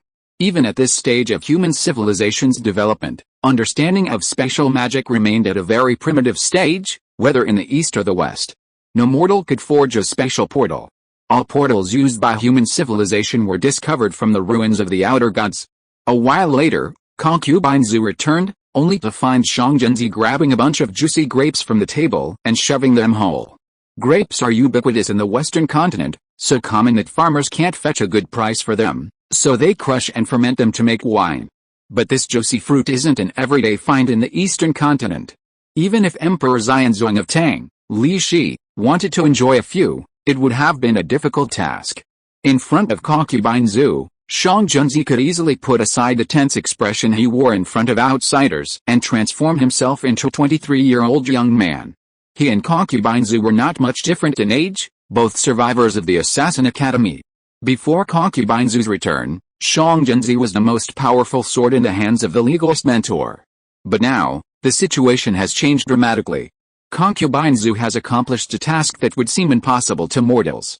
She has become the second mortal, after the Viking lord Loki Sterg, to slay the leader of the Illuminati. However, unlike the king of Paris, who successfully slew the gods in public, word of concubine Zhu's achievement has only been heard by a very small number of mortals. Even most people are currently unable to verify its authenticity. Old man, you still haven't said anything, concubine Zhu shook her head gently. Haha, Shang Junzi flipped over and leaped, his body, loosely lying on the sofa, like a nimble carp, instantly landing in front of concubine Zhu. My dear junior sister, how many times have I advised you to make good use of your capital? As he mentioned the word capital, he couldn't help but glance at the girl's strong chest. Forget the cardinals are essentially just old, wifeless widowers. Looking at Yusubi's appearance, I doubt he's even touched a few women in his life. Just reach out your tender, white hand and grasp his bony paw, letting him feel that wonderful touch. The old man's heart will tremble, and he might even tell you everything. If you're willing to give more, he might even kneel down and propose to you. Concubine Zhu looked at Shang Junzi and rolled her eyes helplessly. Back in the Assassin Academy, this guy was known throughout the school for his foul mouth and ruthless hands. Countless seniors and juniors tried to eliminate him secretly, but every time he went into the mountains, he was the one who emerged alive. During the trials within the mountain gates, the two had teamed up several times to survive, so they were no strangers. Shut up. Enjoy your grapes. Concubine Zhu reached into her bosom, pulled out a brown paper bag from a hidden pocket in her snow-white robe, and tossed it over. The King's Scorpion Bone Powder you requested can enhance that aspect of your abilities. Concubine Zhu's face flushed subconsciously. She knew that many of her colleagues in the school didn't mind using their bodies as weapons. But in concubine Zhu's view, if one could use their brains and martial arts, one's body didn't need to be defiled by men. Shang Junzi, standing opposite her, was a stark contrast to her. He was unfazed by any woman, regardless of height, weight, age, as long as she possessed valuable information. He would take anything she offered. He was thrilled to see the legendary King's Scorpion Bone Powder. It was said that simply swiping a small amount with a fingernail and inhaling it into the nose could maintain a strong erection for up to an hour. Concubine Zhu had honestly brought him a large bag from a trip to the Black Desert. This bag would last him 3 years. Haha, you truly are my friend, Shang Junzi laughed, his figure ghostly approaching, kissing concubine Zhu's soft earlobe like a chicken pecking at rice. Concubine Zhu had never expected this irritating scoundrel to dare such a move. In her surprise, 2 daggers appeared in her hands, and Shang Junzi hurriedly distanced himself from her. He knew the power of the daggers in the hands of this icy beauty. That's why he didn't force a kiss on her rosy lips, opting for a more reserved area. If concubine Zhu truly went berserk, he wouldn't be able to escape the stranglehold of those 2 thin blades.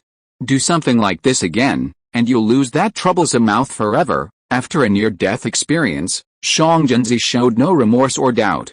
My dear junior sister, it's not a bad thing to face your body's needs. Let's not talk about you for now, let's talk about the deceased Lu Mei.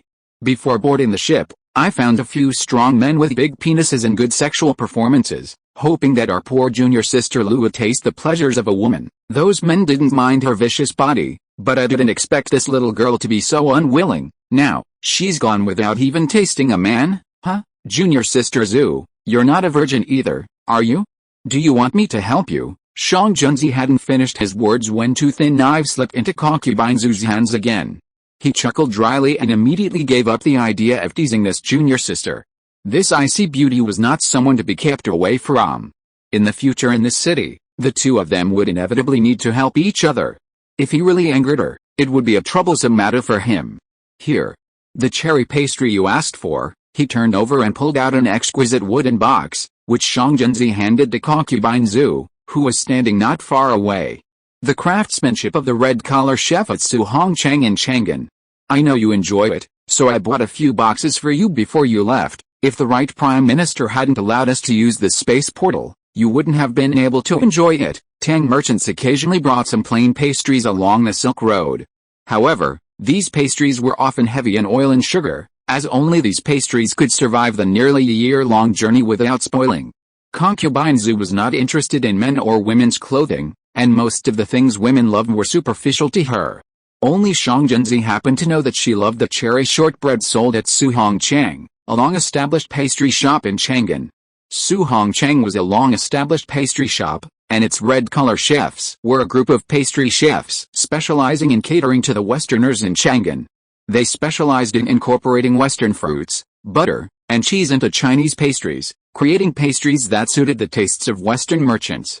Cherry shortbread was one of the shop's best sellers.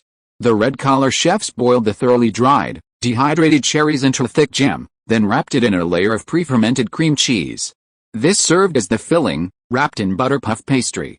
A single pastry sold for 15 coins, a delicacy only the wealthy could afford in Chang'an. Opening the wooden box, concubine Zhu saw a densely packed array of plain pastries. She took one out and popped it into her mouth, the tartness of the cherry blending perfectly with the richness of the cheese. Before she could savor it, she heard a soft knock from the door behind her. Gu Huayan appeared before the two of them before sunset. Chapter 592 A House Deed, 4. Tingfang Pavilion now boasts three-dimensional portals. Gu Huayan had just opened a portal and returned to Chang'an City to report to the legalist mentor's supreme leader, Right Prime Minister Li Chunfeng. Concubine Zhu had just returned to Constantinople and was immediately tasked with fetching the Saint Yusubi from his seaside villa. After a busy day, this was her first time facing her mentor since returning from the northern continent. Entering the room, Gu Huayan pulled a rustic wooden box, approximately 1 meter long, from his bosom. Gently opening it, he revealed a pristine, azure blue longsword. The scabbard was engraved with large hieroglyphic runes, and judging by its appearance, it likely dates back to the Warring States period. The right Prime Minister, upon learning of your successful slaying of the Lord of Dusk, Sardin, was extremely pleased with your performance. He has specially opened the underground palace and gifted you the swords Chengying and Hanguang. Wishing you continued advancement, concubine Zhu's eyes gleamed. Reaching out his hands, he caressed the small seal script runes on this pristine blade. The Chengying sword is the dream weapon of every legalist assassin. This short sword, only 1 meter long, ranks at the bottom of the 10 great swords of Eastland. However, many of these swords have since vanished, and each surviving one is a peerless divine weapon. The Warring States period was the most prosperous era for the 6 schools of thought in Eastland. The bloody and chaotic wars nurtured numerous powerful key cultivators from the 7 warring states. So many high-level key cultivators existed that swordsmiths could sacrifice living beings when forging divine weapons. Before the blade was nearly completed, they would plunge it into the chest of a high-level key cultivator, tempering the weapon with the essence and blood of a living being, not water. The most famous of these were the twin swords, Ganzheng and Mo Yi. Such extravagance could only have occurred during the Warring States period. Later, when the King of Qin unified the empire, he dispatched key cultivators to eliminate the outer gods. The mass extinction of ancient and alkaline gods caused a significant drop in the concentration of celestial spiritual energy. From then on, cultivating immortality became a difficult and laborious endeavor. Those capable of establishing their foundations were few and far between, and those reaching the golden core stage were even rarer. By the Yuan era, nascent soul cultivators had all but vanished. Even though forging technology had vastly improved over time, the extravagance of tempering weapons with the essence and blood of living humans would never again be practiced. Thus, the 10 great swords remained forever confined to the Warring States period. Legalist teachers were known for their calculating and ruthless tactics. Within this school, concubine Zhu had an exceptional track record, successfully completing every assignment assigned to her. However, the saying "when the birds are gone, the bows are put away, when the rabbits die, the dogs are cooked" remains an iron law of nature. After successfully overthrowing Emperor Suzong of Tang, Li Heng, and subsequently eliminating the self-proclaimed vassal kings one after another. The legalist teachers ushered in the Yuan Restoration. Looking at concubine Zhu now, Gu Huaiyan's seemingly peaceful gaze concealed a hint of murderous intent. No matter how talented she was, it was she who, after all, killed Emperor Suzong of Tang, Li Heng. She was an emperor killer. There's no impenetrable wall. The only subordinates who can keep secrets forever are those who are dead. For this reason, when the descendants of the Sterig family found the legalist school, Gu Huaiyan, codenamed the Trickster, tasked concubine Zhu with joining the Illuminati and assassinating its leader. He intended for concubine Zhu to die. Legalist assassins were expendable tools trained by the mentors for the state. Having killed Emperor Suzong of Tang, Li Heng, she should have died. Thus, the secret would be forever lost to history, never to be mentioned again. Not to mention, it presented an opportunity to curry favor with the Kingdom of Normandy. The legalist mentors sent their disciples deep into the desert to fight the Illuminati while attempting to rescue their missing king. Concubine Zhu's death would be a perfect opportunity for Li Chunfeng to engage in diplomatic relations with a new empire.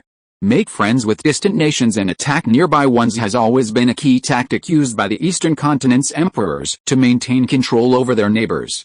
However, no one could have foreseen that, despite knowing almost nothing about the Illuminati leader, concubine Zhu would actually succeed. Thanks to Lu Mei's sacrifice, she successfully slew the leader.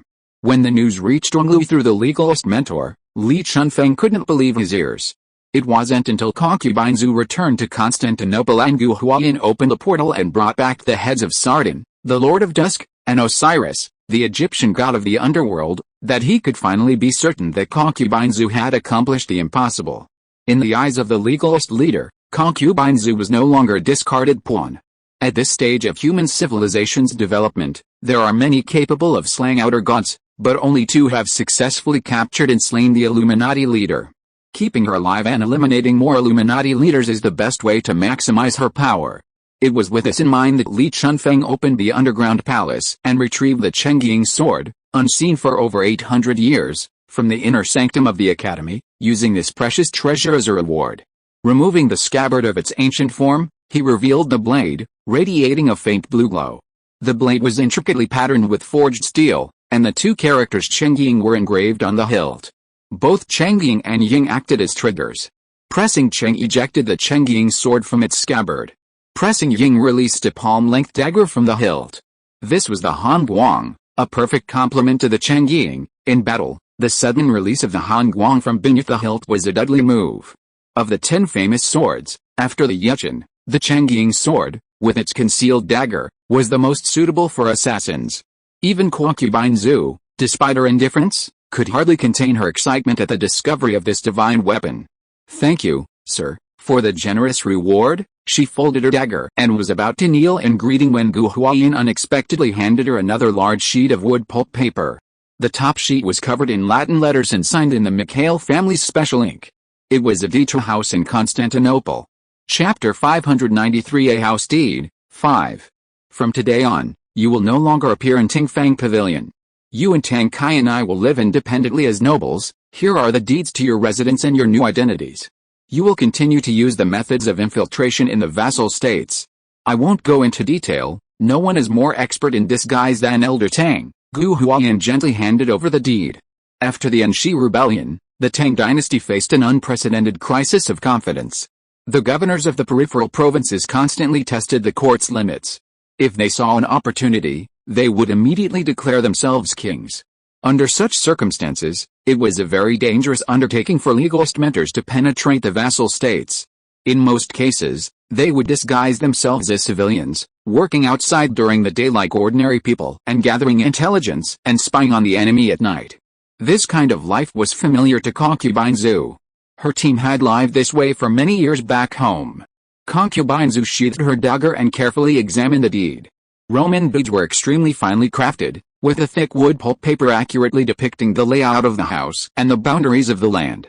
This title deed clearly demonstrates the significant advancement of concubine Zhu's team within the legalist school. The title deed depicts not a single family residence within the city, but a small estate covering approximately 1 hectare in the Corner Ridge area on the outskirts of Constantinople. The estate consists of 4 buildings: the main residence, kitchen, stables, warehouse, and servants' quarters.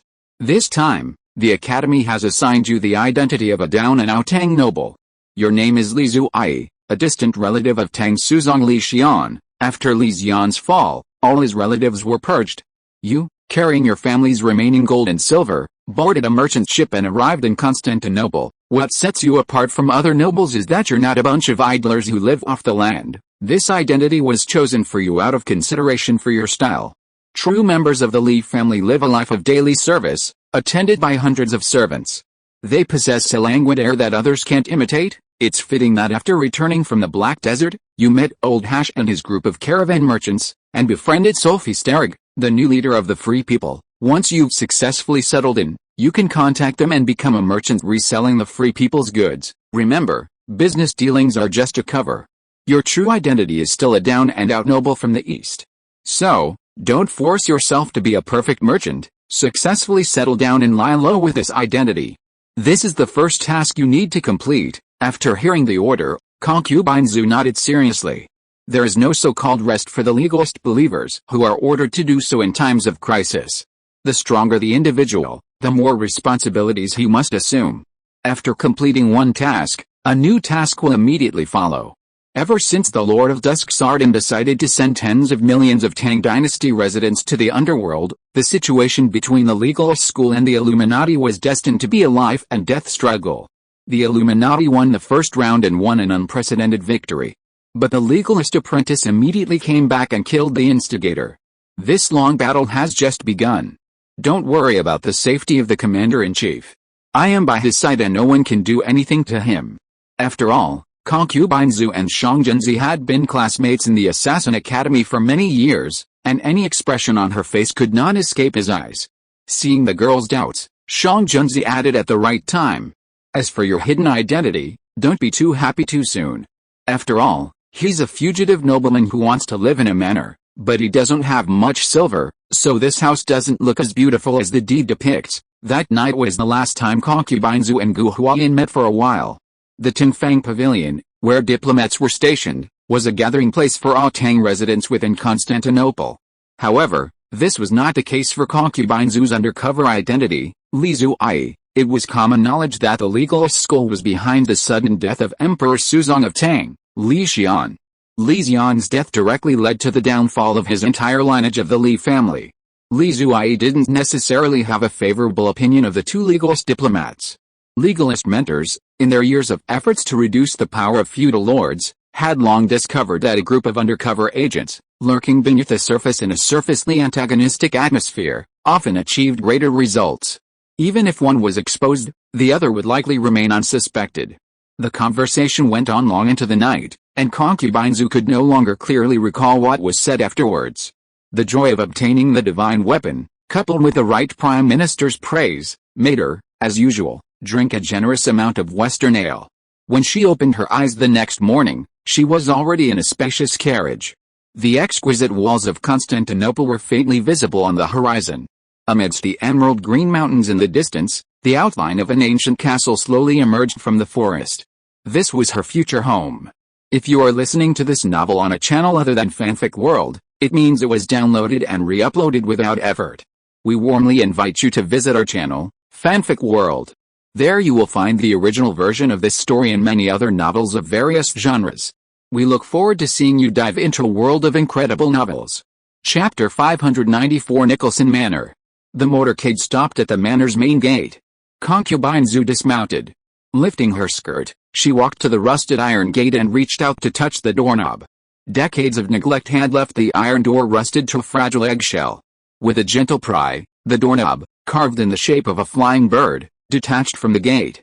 At that moment, concubine Zhu immediately understood the hidden meaning behind Shang Junzi's words, "Don't be too happy too soon." With a tooth-grinding sound of the door being pushed open, concubine Zhu and Tang Kaina entered the overgrown manor. A vigorous, ancient tree had grown to the same height as the castle, entwined with winding vines. Nests of unknown birds and beasts dangled from its branches, and animal feces had corroded the snow-white marble statues beneath the tree's sickening hue. It was clear that this was once a luxurious manor, but its present state had been eroded by age and neglect. From afar, the dilapidated gate of the manor was visible. A Roman noble in a purple-red robe stood outside the collapsed gate, flanked by 2 fully armed constables. According to Roman law, anyone able to purchase land within the Byzantine Empire's territory automatically became a Roman citizen, enjoying all the rights of citizenship. These included access to healthcare, education, religious worship, and, most importantly, the right to vote. The purple-robed noble had been waiting at the gate the moment concubines who entered the manor, acting on orders from the mayor. In the mayor's eyes, while concubines who might be a down-and-out aristocrat from the eastern continent, a lean camel was still bigger than a horse. With the ability to purchase property in Constantinople, where land prices were the highest in the western continent, she might be a significant asset in future elections. Such a figure was something the Tribune must make friends with. Miss Snow, on behalf of Mayor Ransom Hall, we welcome you to Rome, the purple-red-robed Tribune spoke first. He possessed a bronzed, muscular build, his face angular and framed by short chestnut hair, the kind of muscular build the Romans so favored. Mayor Hall knows this residence has been abandoned for a long time. Considering that your new arrivals may be experiencing some inconveniences, he sent me some fruits, wine, and an invitation to dinner. In the 7th day, the mayor will host a banquet at the nearby Hall Manor.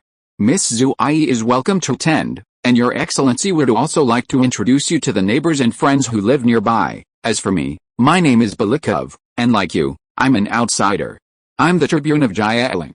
Anyone encountering any difficulty in Jailing can enter my manor, whether it's weddings or funerals, hiring soldiers, or even buying or selling real estate. Belikov emphasized the words buying or selling real estate. Concubine Zu didn't pay much attention to these 4 simple words, but they didn't escape the attention of her butler, Tankai. Concubine Zu was undoubtedly a skilled fighter, but when it came to socializing, Tankai, with his years of experience specializing in logistics, was far more skilled. Tankai slowly stepped forward, his hands hidden behind his back, and discreetly gestured to Concubine Zu to remain calm. He then pulled an exquisite wooden box from the cargo box behind him and approached the Tribune. 3 incense sticks later, as the horses were all brought to the stables and the porters began unloading the gifts from the carriages, Tankai, already smoking a cigarette, sought out all the details about the property. Belikov had served as Tribune in the Corner Ridge area outside Constantinople for 25 years. For those 25 years, the residence, known as the Nicholson family manor, had been on the market. During this long period, 7 or 8 merchant nobles had expressed interest in the land. However, after a few days of careful investigation, all of them abandoned their interest in purchasing the property. At normal prices, 1 hectare of land outside Constantinople, along with 3 residences, would be worth at least 100,000 to 150,000 dinars.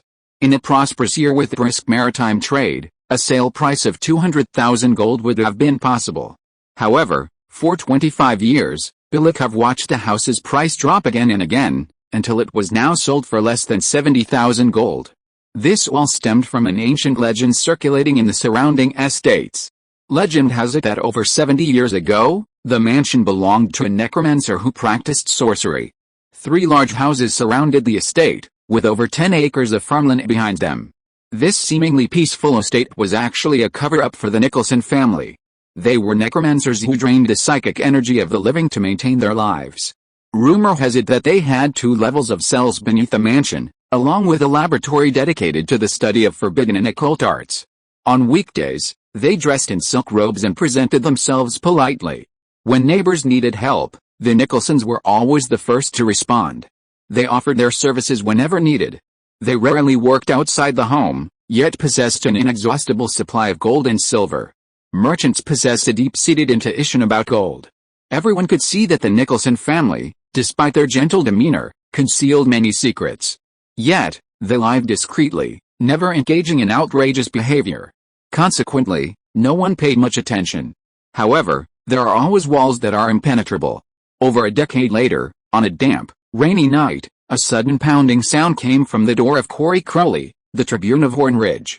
A servant lit a candle overnight and opened the door to find 2 emaciated figures slumped before the door. When old Corey helped the 2 men to their feet, he was shocked to find their eyes were pitch black, their skin as cold as a corpse, devoid of any warmth. The elderly man, who had regained consciousness, recounted their story in broken Latin. The 2 had escaped from the dungeons of Nicholson Manor. There were at least 200 other living dead like them in the dungeon, captured from around the world by this group of followers of the evil god and brought to the dungeon to undergo a variety of horrific experiments. This time, they had a narrow escape thanks to the rare awakening of the living sacrifice girl before him. Taking advantage of the guards' inattention, they attacked, killed, and stole the key to escape. If anyone told this story, old Corey wouldn't have believed it. There were 152 Roman households living around Horn Ridge. While wealthy, the Nicholson family, while generous, wasn't exactly wealthy. But when it came to manners, they were among the most refined Roman citizens old Corey had ever met. Anyone who mentioned the Nicholsons would give them a thumbs up. How could they be secretly a group of necromancers? Turning around, two living dead with eyes as cold as the dead stood before him. Like all Roman citizens, old Corey was a devout believer in the Holy Order. The Pope's attitude towards all followers of the evil god has always been to exterminate them all. Hesitant and skeptical, old Corey braved the pouring rain and drove his carriage to Constantinople overnight to bring the two poor children. The next morning, a large number of crusaders had surrounded Nicholson's residence. Chapter 595 Nicholson Manor, 2. After all, that happened 75 years ago, on the day of the battle. Horn Ridge was dyed red with blood. 500 elite crusaders took turns besieging it, and ultimately paid the price of more than 200 lives before they killed 13 members of the Nicholson family, but the head of the family and his 3 sons were not on the death list. After the battle, the crusaders rushed into the house, but they did not find the so-called basement or the 200 zombies. After this incident, the surrounding residents began to spread rumors after dinner, saying that this horrible dungeon was hidden by the Nicholson family using unknown evil magic. When the crusaders surrounded the Nicholson mansion, the ancient gods they believed in smelled the breath of mortals. In order to survive, he hid himself and the 3 men of the Nicholson family in a void space. He survived by eating the zombies. The day when all the zombies are eaten, he will reappear under this house and continue his activities of harming the world. The changes in the environment for mortals are obvious. As he spoke these last few words, Bilikov's face had turned pale, his lips even trembling slightly. Tankainai calmly smoked, shaking his head involuntarily. He wondered if the incomparably brave Slavic king would tear his former tribesmen to pieces upon seeing him reduced to this unbearable form. After completing the mission in the Black Desert, Heathbrancher and Green Eyebrow were dead. The original team of 4 now consisted of only Concubinzu and Tankainai. Although Tankainai wasn't particularly skilled in combat, his long experience leading the team through various factions had honed his skills, possessing at least 20 little-known special abilities. Hypnosis was one of them. The old butler was certain that if he hadn't secretly blown the anesthetic smoke into the sheriff's nose, he would never have uttered these words. Upon learning the background of this house, the old butler couldn't help but admire the right prime minister's methods even more. A down-and-out noble, stranded in a foreign land, was deceived by a fellow villager.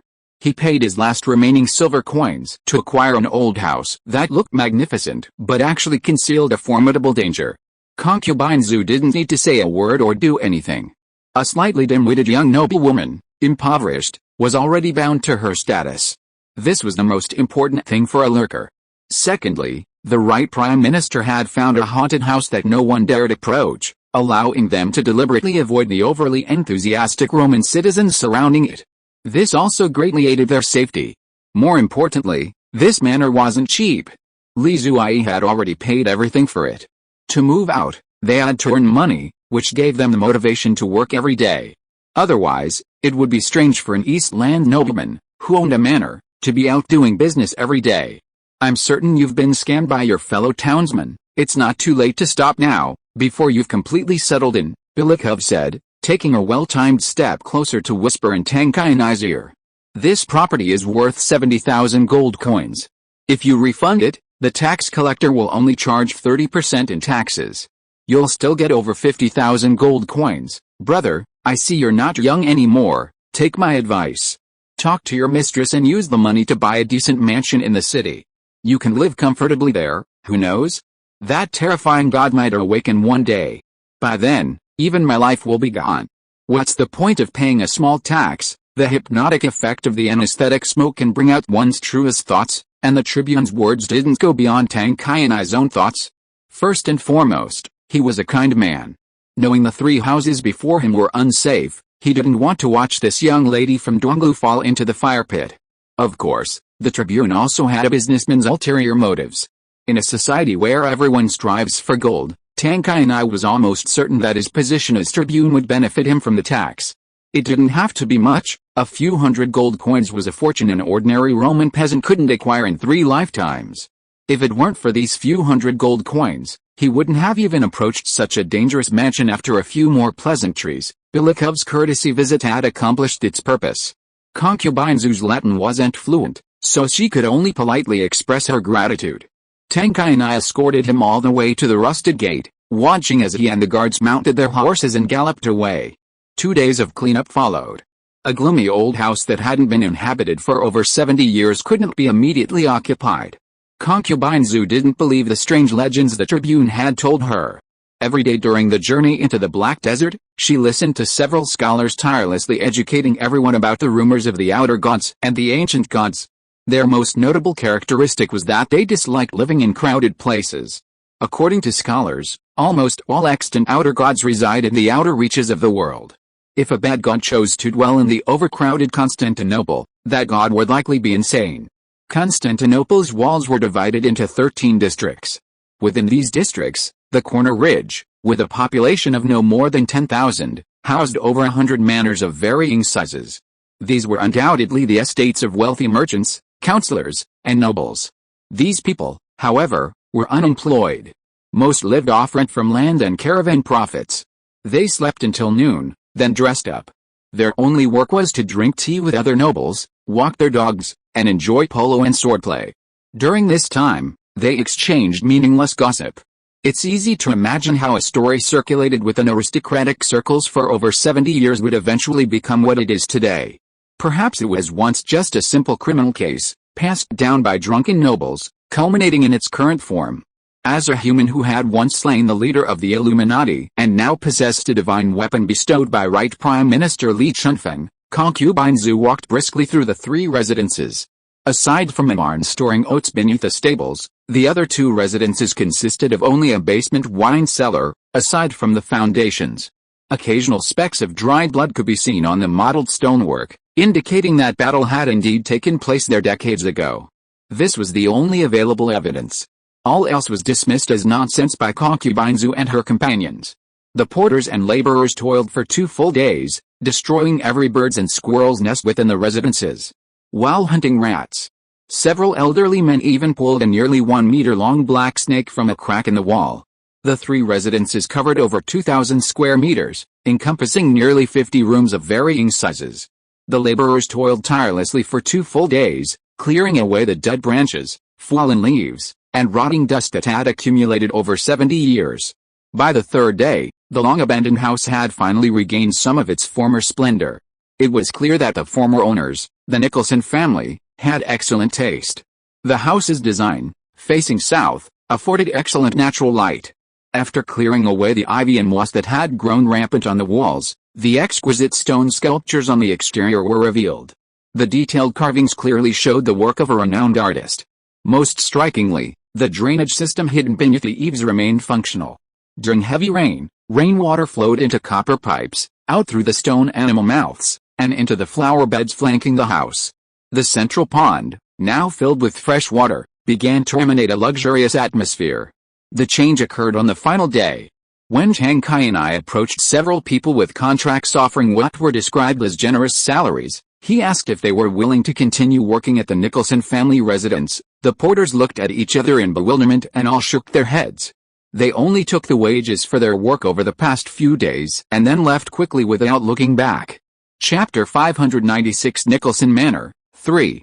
Concubine Zhu could easily adapt to a simple life without anyone to serve her. During her time in the mountains, the legalist mentors implemented military-style management for their reserve assassins. Having a roof over their heads and enough food was a blessing. She barely lived a single day as a noblewoman. But now, the identity of Li Zhuai required her to adapt to a different life. Legalist undercover agents maintained a strict background identity during their missions.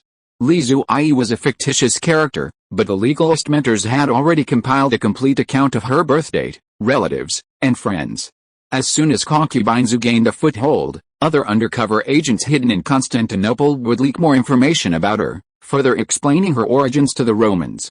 Huayan had even arranged for several future conflicts between him and concubine Zhu to reinforce their seemingly hostile relationship. For an undercover agent, it was much safer to travel with an enemy than a friend. Right Prime Minister Li Chunfeng had gone to such great lengths to create an identity and find a place to stay, which was more than simply serving concubine Zhu's team. From now on, all legalist assassins from the legalist school who crossed west to Constantinople would be accepted into her caravan under the guise of subordinates. Huayan's apparent enemies would increase. The Illuminati would be delighted to see them engaging in various conflicts, both openly and covertly. Little did they know, this was all a deception. They all came from the legalist school the next morning. Tang Kai and I posted a job notice on Honeysuckle Street and Iron Gate, the poor areas of Constantinople. Honeysuckle Street was a famous brothel in the city, a place where the city's lower classes sought pleasure. Iron Gate was a gathering place for street vendors. Apprentices, temporary manual laborers, and gang members frequented it. Tang Kai and I seemed to have underestimated the speed with which information traveled in this area. The notice remained posted for 3 full days, and the price offered was extremely reasonable. However, the words Gierling and Nicholson Manor deterred most civilians. Even as wealthy as the Byzantine Empire was, the vast majority of its people lived ordinary lives. Farmers who owned land often had nothing to do after finishing their spring plantings. To earn a few extra silver coins, working in the city was a great option. If a noble lord happened to appreciate and promote them to guards or stewards, they could escape the farm forever and become respectable city dwellers. Constantinople was a veritable gold rush. Strange things happened every day in the city. Living here, no one knew who they might meet the next day, or whether they might encounter even greater opportunities the next month. Almost every citizen could recount some tale of a mortal's sudden and unexpected success. No matter how you considered it, working in the city was far more enjoyable than toiling away in the fields day after day. Tang Kai and I frowned slightly. Only then did he keenly realize that even as brilliant as Right Prime Minister Li Chunfeng was, he had overlooked a crucial issue: the attitudes of Eastern and Western citizens toward ghosts, spirits, and legends. Since the pre-Qin period, the emergence of Qigong practitioners has led to the ruthless extermination of all the gods and demons entrenched in the Eastern continent. Qin dynasty sorcerers even compiled a book titled Records of Demon Refining. It specifically describes how to effectively utilize the remains of outer gods to refine elixirs and forge weapons. From then on, outer gods were no longer feared by the mortals of the Eastern continent, but rather treasures that could bring wealth and prosperity. Encounters with outer gods were never a disaster for the inhabitants of the Eastern continent, but rather a blessing from heaven. Simply report the incident to the provincial government, and Qigong practitioners would dispatch to slay the outer god, with the informant receiving a hefty bounty. When Qin Shi Huang unified the empire, Ying Zheng was shocked to discover that all the gods of the Eastern continent had been quietly exterminated. To continue obtaining the remains of ancient gods for elixirs, they had to venture beyond the borders of the land. Imagine how this kind of activity shaped the perception of the gods in the eyes of the Eastern continent's inhabitants. If strange events incomprehensible to mortals occurred at home, a powerless man or woman might feel terrified. Yet, despite this fear, everyone responded by inviting a sorcerer to perform a ritual to subdue the demons. The Eastern continent's inherent sense of family and country made it impossible for them to abandon their homeland. When faced with a flood, they dug a canal. When invaded by a kingdom, they enlisted. When a monster was discovered, they simply destroyed it. Leaving their homeland was simply out of the question. However, the Western continent presented a different picture. Whether in Rome, the Vikings, France, or the Arab Empire, the powerful among mortals gained power by communicating with and pleasing the gods, or by completing tasks assigned by them. Due to this universal chosen system, the vast majority of mortals in the Western continent viewed the gods with a mixture of fear and a touch of dependence. Faced with foreign gods and ancient demons, unarmed mortals would rather flee than fight the gods. Most lived on merchant ships. When they had free time, they would venture out to sea in search of a new home. Naturally, they wouldn't stay home if they encountered an ancient monster. In the thriving land of Constantinople, work opportunities for capable young laborers were plentiful. Many of the young people who grew up there enjoyed the seafaring life. Who would bother themselves with work in a haunted mansion? After 3 days of unproductive work, Tang Kai and I felt a tinge of worry. For a lurker, blending in was paramount. They lived in a gloomy, haunted house that had been uninhabited for over 70 years, a topic of conversation among the neighbors. Their first task was to make the manor appear as ordinary as possible. A group of nobles without servants, that was unacceptable. No matter how down and out Li Zuai might be, she was still a member of the Tang dynasty's Li family. With such status, it wouldn't be an exaggeration to describe her as golden and jade-like in the western continent. Sitting back and waiting for death was never Tang Qianai's style. After 3 days, he began contacting acquaintances in the city. This familiar figure wasn't Muhammad Hash, the friend of the pharaoh, who had been a household name on the commercial streets. Few in the city knew of their shared adventures into the Black Desert. Finding him out of nowhere would be too ostentatious and too risky.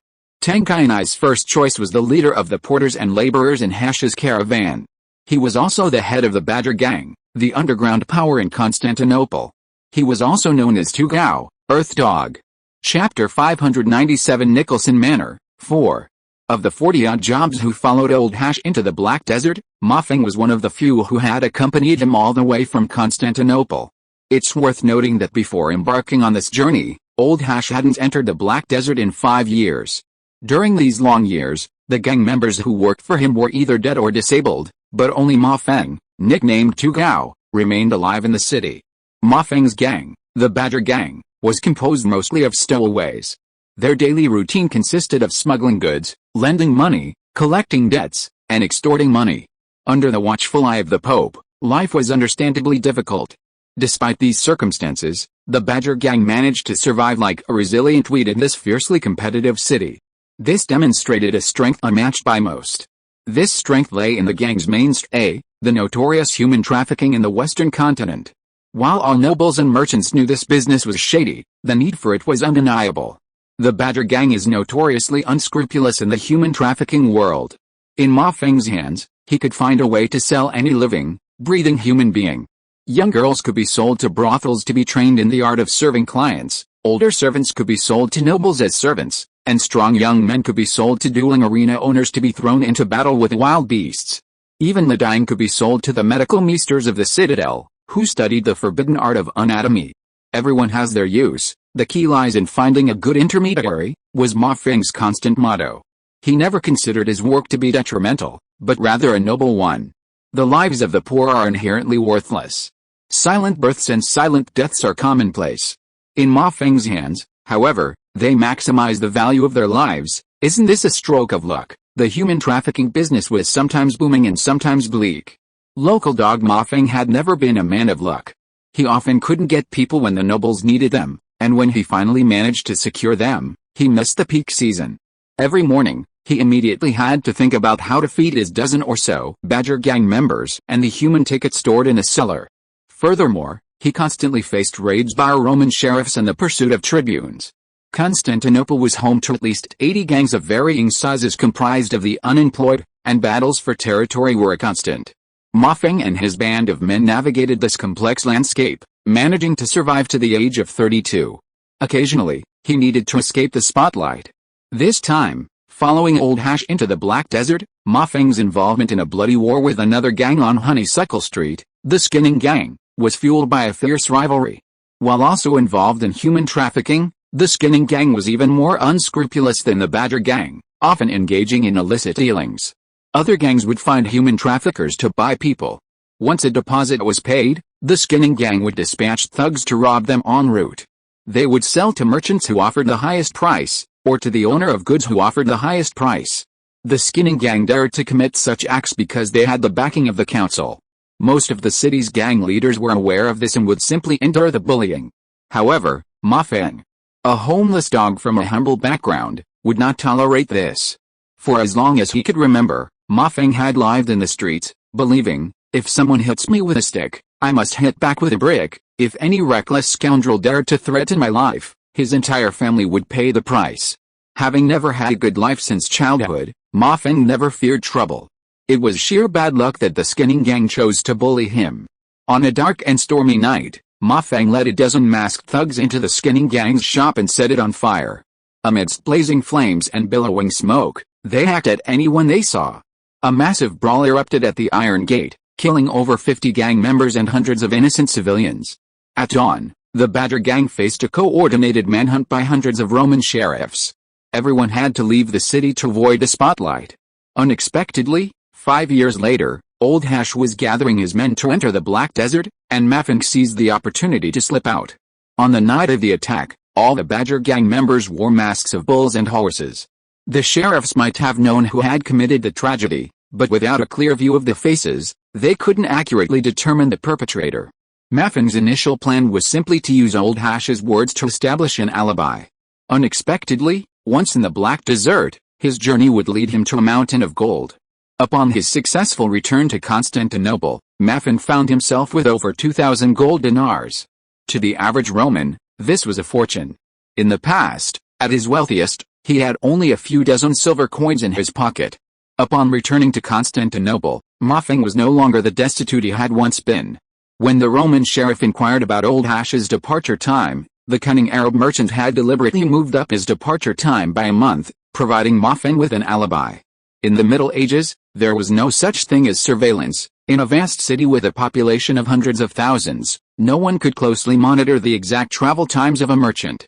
Faced with this situation, the sheriff had no choice but to give up. Ma Feng had transformed himself, from a dog to Boss Ma Feng. It was almost night when Tang Kai and I arrived at Honeysuckle Street. The flames of the forges, large and small, on Vulcan Street, another street at the intersection, had gone out. As torches lit across the street, scantily clad streetwalkers began to appear. In Tang Kai and I's eyes, Honeysuckle Street represented the city's truest self. It evoked the civic atmosphere of the mortal world. On the crowded streets, vendors scorched charcoal and set up wocks of oil. Different vendors cooked food for different demographics. Here, you could see Arabs using copper hooks to pull crispy, golden sesame flatbreads from scorching earthenware vats. Calloused hands, unfazed by the heat, reached out with tongs to pull a fragrant, golden roasted meat, then rolled it with onions, tomatoes, and cheese, the ultimate indulgence for the common Arab. Further down, the larger shops boasted ovens facing the street. Skilled French chefs would open the ovens at the workers' end of the day, and the aroma of baking bread instantly filled the street. A baguette, over a meter long, cost only 3 copper coins. Even the food of the poor embodied the chef's exceptional skill. In the open space of the bakery courtyard, several elderly Indian men, their beards and hair whitened, sat. Using simple tools, they built a camp pot, in which a rich curry of potatoes, carrots, tomatoes, onions, and other vegetables simmered. While the flavor mostly comes from chicken and duck bones, the meaty aroma is still radiant after a long simmer. Grab a warm baguette in a bowl of steaming curry. In Constantinople, you can savor delicacies from thousands of miles away. This is the dream dinner of every Roman commoner. Chapter 598 Nicholson Manor, 5. Pushing through the throngs and heading deeper, we arrived at the Gold and Silver Street Market. At the intersection of Steel Gate and Honeysuckle Street, Gold and Silver Street was a name the common people used to flatter themselves. The city's nobles preferred to call this area Flea Market, as it was perpetually bustling with people from morning till night. Most of the visitors were apprentices, laborers, and low-class thugs living in squalid conditions. They slept on large bunk beds, dozens or even hundreds crammed together. Straw mats were spread on discarded stone slabs, and everyone lay side by side, like corpses. These living conditions were a paradise for fleas. The sun had just set, and the flea market's night market had begun. Setting up a stall here was free of charge. Find a corner of the crowded street out of reach of pedestrians, spread out a straw mat, and place your wares. Then, hawk your wares all night long. As long as the price was right, you could easily earn a few dozen copper coins. Hey, friends and family who came to Rome to pan for gold. I know what you need most right now. You need money, food, and women. All of this requires a solid, stable job, my dear friends. If you're struggling with connections, the kind-hearted Mr. Ma Feng can help you. Our dear Mr. Ma Feng is the most powerful labor agency on this street. Hey, brother. Why are you looking at me with such suspicion? Just continue north along the street for 15 minutes, and I guarantee all your worries will vanish. If you're worried about getting lost, take a flyer from me. When you see Mr. Ma Feng, tell him that Mr. Miller sent you here. He'll give you the best treatment. Tang Kai and I looked at a burly man distributing papyrus to the people around him and truly felt the transformation of Ma Feng. The snow-white wood pulp paper commonly used by the people of Donglu was a high-end product reserved for the nobility. While papyrus, made from leaves, was inexpensive, it wasn't easy for ordinary people to get. The old man advertising the shop generously distributed flyers for Ma Feng's shop. This generosity alone was unmatched throughout the flea market. A crowd quickly gathered around him, scrambling for flyers. Many, perhaps not in need of work, saw others rushing to grab them and, after squeezing them forward, tried to snag one. After examining it, finding it useless, they tossed it onto the pavement. Tang Kai and I picked one up from the dirt road.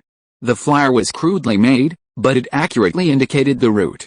15 minutes later, he stood in front of a rather impressive two-story building. Ma Feng Labor Agency, this seems to be the place. He slowly approached, gently pushing open the door, and upon entering, he was greeted by a statue of Christ the Lord, smeared with the gold dust.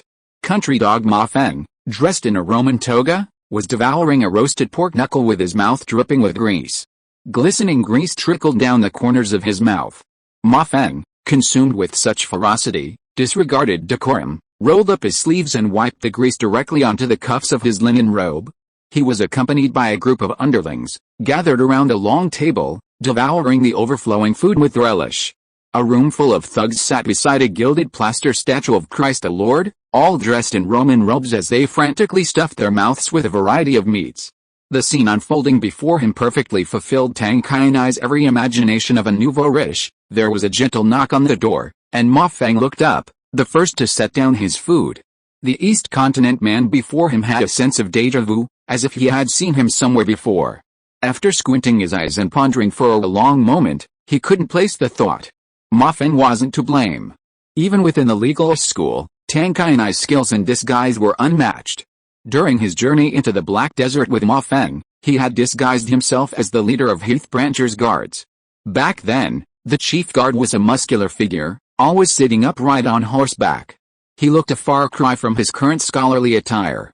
Although he didn't recognize the man before him, seeing his oriental face, Ma Feng quickly grabbed the tablecloth and wiped his grease-stained hands. Tangren had always been synonymous with nobility in Constantinople. This wasn't just because they controlled valuable commodities everyone needed, but also because, influenced by centuries of Confucian culture, these Tang merchants respected the elderly and loved the young, treating everyone with honesty. Not to mention, the powerful swordsmen within this group were at the pinnacle of mortal combat power. It's rare to see someone from the East Continent appearing on the gold and silver street. Dear guest, how can I, Ma Feng, help you? In just 3 months since returning to Constantinople, Ma Feng had completely transformed himself. He was no longer the laboring porter of the horse team. Old Hash was never stingy with his brothers, especially with the porters who worked the hardest along the way. The gold coins that Ma Feng obtained were enough to change his appearance and become one of the most powerful gangsters in the Iron Gate. The sufficient amount of gold coins immediately gave him some of the temperament of a businessman. Seeing the business coming, Ma Feng waved his hand to let the younger brother behind him go. The gangsters retreated into the inner room with their elbows and chicken legs. Taking out an iron stick to shave his teeth, Ma Feng led Tang Kai and I to his office on the other side. After pushing away 2 coolly dressed Visigothic women, he pulled over a round table and placed it between the 2 of them. This distinguished sir, how can I help you? Chapter 599 Nicholson Manor, 6. The Nicholson Family Mansion. I seem to have heard of this place. Oh my god. Could this be one of those 7 haunted houses the storytellers talk about? My dear brother, how dare you buy a house like this? Haha, it's really hard to describe. My boss Ma Feng, Tang Kai and I pulled 2 delicate straw paper cigarettes from his pocket and handed one over. The Yabuli tobacco from Tang's hand was mixed with Arabio leaves grown on the Arabian Peninsula. This soft drug, dried and mixed with tobacco leaves, not only refreshes the mind but also gives a feeling of boundless energy. I disagree with what you said. My boss, Li Zuai, is a refugee from the eastern continent. His place was purchased in advance by several fellow villagers. They were clearly looking for a bargain, and ended up in this state. Manors around Constantinople are priced too high. We can't afford to buy another property now. We can only move in first and see if it's as terrifying as the legends say. Perhaps all this is just a rumor. After all, over 70 years have passed. The necromancer's spirit may have been overcome with loneliness and passed away elsewhere. Tang Kai and I entered the Iron Gate in search of country dog Ma Feng, precisely because of his understanding of him from his trip to the northern continent. Although he was crude and greedy, with the indelible marks of a lower-class citizen in his character, He was able to draw his sword to defend against the enemy at a critical moment, feed the horses and fetch water, and complete his tasks with impeccable skill. The porters and laborers of the caravan were not easy to manage, but Ma Feng had managed this group of hedgehogs to his will. Without him in the caravan, Old Hash wouldn't have made it to the Mia oasis so easily. Therefore, it stands to reason that finding servants in his shop would be a more reliable option than opening a stranger's door. Time passed slowly as the two chatted casually. As the sun set and dusk descended, Ma Feng lit a candle. The flickering flames illuminated his features. Lost in thought, he glanced imperceptibly at Tang Kai and I beside him. Helping them find a few servants willing to work in the haunted house seemed easy enough to Ma Feng. Every day, merchant ships docked in Constantinople were filled with stowaways, like rats, who disembarked under cover of darkness. They might be burdened with heavy debts, their homelands ravaged by disaster, or deserters from the army. Of course, some simply heard of Constantinople's abundance of gold and wanted to try their luck. Being able to work in the mansions of the East Land nobles meant a daily routine of neat clothes, a clean bed, and an endless supply of food. For the foreign women who had stowed away, this was practically the best job in the world. Who cared if there might be a ghost in the house? For the poor, poverty and hunger were the most terrifying evil spirits. Tenkai and I's search for the group of overconfident, underachieving old laborers in the city center proved difficult, but at Ma Feng's shop, he could satisfy their demands in a matter of minutes. His temporary hesitation stemmed from his contemplation of how he could profit from this dealing. He thought of one person after returning from the Black Desert. Ma Feng reunited with his long-lost Badger Gang brothers and discovered that most of them used their own tactics to whitewash their identities as murderers. Even those who failed to clearly explain their whereabouts, during the decisive battle with the Skinning Gang, had covered their faces with thick, velvet felt. Without revealing their faces, even if the sheriff had any suspicions, the other gang members could easily cover them up with various excuses. Of all the men, only one was a young man from France.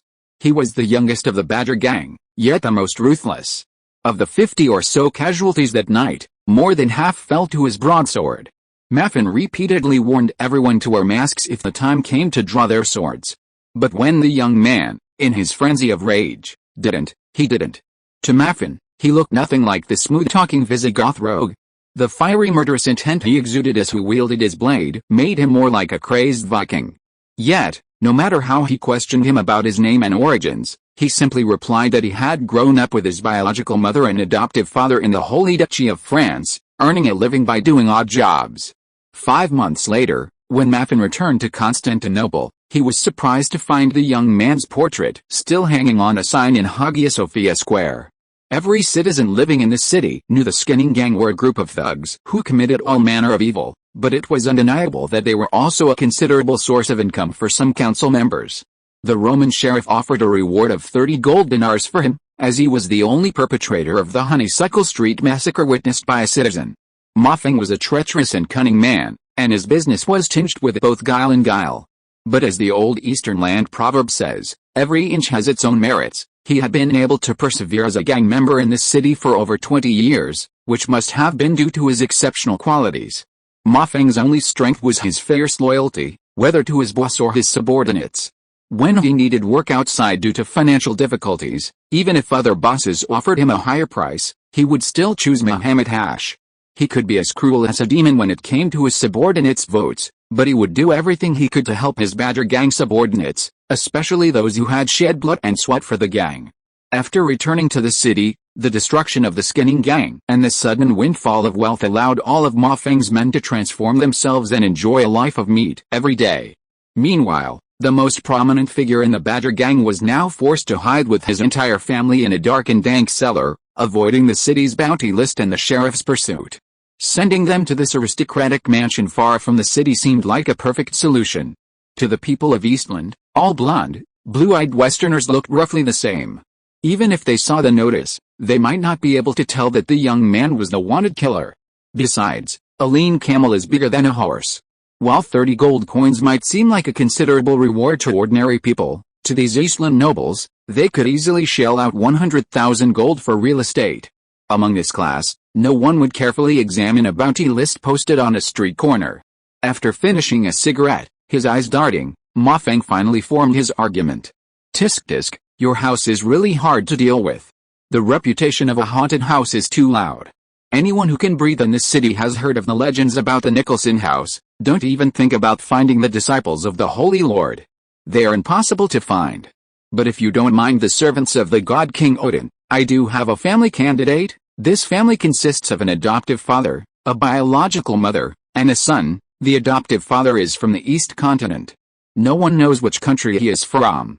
Although his origins are a bit mysterious, he knows some blacksmithing and carpentry skills.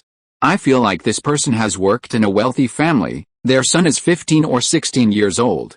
He is a strong French youth, but this person gives me the feeling that he is more like a subject of Odin. Young people, they don't have many skills, but they are strong.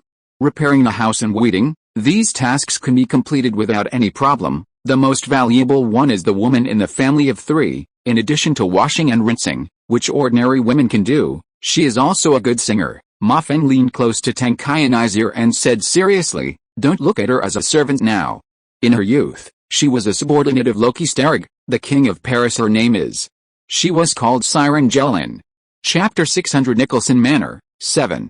Tang Qianai put down his cigarette and shook his head slightly. A common tactic used by Roman merchants was to spin a fantastical story around their wares. For example, a painted disc from the Tang dynasty in the east might fetch only 10 silver coins if placed on a straw mat at a night market. But if it were brought to a shop and placed in a luxurious wooden box with a silk cloth covering the bottom, it could fetch 30 silver coins. If the disc were placed on a golden tray in the center of the shop, customers would immediately see it. If someone asked about it, they'd spin a fantastic story. For example, it was a token of love given to Tang Emperor by a woman from his hometown before he made his fortune. Though the craftsmanship wasn't exquisite, the emperor played with it daily, reminiscing about the woman. With such a story, the price of the item could increase tenfold. There was no other way. The fastest merchants would take at least 18 months to travel the Silk Road. Even accounting for losses along the way, every piece of merchandise that made it to Byzantium was a precious commodity. Naturally, they had to find ways to sell it for more silver. To Tang Qianai, it was clear that Ma Feng had just told him this story. But Ma Feng lacked the cultural background of Old Hash. His journey into the Black Desert had led him to encounter the king of Paris, Loki. Upon his return, he'd applied his knowledge and directly arranged this story for his subordinates' votes. While the method was admittedly a bit crude, the money-making aspect was understandable. Having purchased this residence 3 days earlier, Tang Qianai knew he had to bring a few servants back today. As qualified undercover agents, they needed to blend in quickly, or more and more people would notice their flaws. For an ordinary Byzantine noble, a residence covering 1 hectare would require at least 10 to 20 servants. Their duties included repairing the house, feeding the horses, mowing the lawn, preparing food, and washing clothes. He had to bring a few back today to bring some life to the main residence. He would accept whatever Ma Feng offered him. Nodding gently, Ma Feng stretched out his hand and snapped his fingers. The subordinate understood Tang Qianai's intention and led him to the second floor. An incense stick's time later, he appeared before Tang Qianai with 3 men and women. Are these the subordinates of the legendary king of Paris? Tang Qianai asked, pointing to the weathered white woman in the middle. It was easy to tell she was in her 30s, not old for a Viking. Though a hint of melancholy seemed to linger between her features, it was clear she must have been a rare Norse beauty in her youth. It seemed Ma Feng's calling her Odin's people was, at least on the surface, true. Your name is Jeline. As a logistics specialist within the legal school, Tang Qianai had to know every major language in the world. Norse, the Viking tongue, happened to be one of them. Since the Han Dynasty, there had been precedents of variegards reaching the eastern continent via the Silk Road. The number of Vikings living in the eastern Tang dynasty was considerable. Their duties primarily involved guarding the residence, but when necessary, they would accompany their master into battle, providing personal security. Your Excellency, yes. Glyn Hilendal is my name. I hail from the Frost Ridge of Scandinavia, a Viking frost people. This is my son. Red Blood Pigeon. Next to Glyn stood a tall young man, nearly 2 meters tall. He was about 15 years old, his most striking feature being a crimson birthmark on his cheek shaped like a flying bird. His pupils were also strangely one blue and one red. Tang Qianai, having seen countless people, could immediately discern a hint of arrogance beneath this young man's gentle exterior. While others might have been skeptical, living in a home filled with French assassins, Force was the least of his worries. "Sir, Red Blood Pigeon awaits your command?" Tang Kai nodded, a mysterious smile playing on his lips. The strangest thing about this family was the third person. Reed was tall, with fair skin and dazzling golden hair. Genetically, it was clear that Jellin was his biological mother. However, the remaining man among the three was definitely not his biological father. He bore distinct Han Chinese features. Even after the Lushan Rebellion, the Tang dynasty in the East remained one of the most powerful nations in the world. A Han Chinese who arrived in the West could at best work as a shop assistant, supporting the business. Han Chinese reduced to servants were rare in the Western continent. "Old gentleman, what is your name?" Tang Kai spoke not in Chinese, but in Norse, the Viking tongue. Ma Feng had introduced the three servants as adoptive father and mother and son. If this were true, the old man would have already mastered the language in his daily life.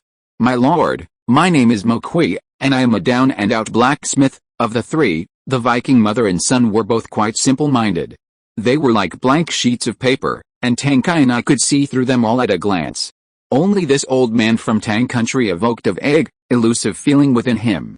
Tang Kai smiled, extending his right hand. Hidden between his fingers was a fine, oxhair needle. Coated with a deadly poison, it could kill within 10 breaths without an antidote. This was a common technique used by legalist assassins to identify individuals. Mo Kui, like any other elderly peasant from the eastern continent, reached out and shook Tang Kai's hand, bewildered. As the oxhair needle pierced his palm, Tang Kai narrowed his eyes, observing his reaction.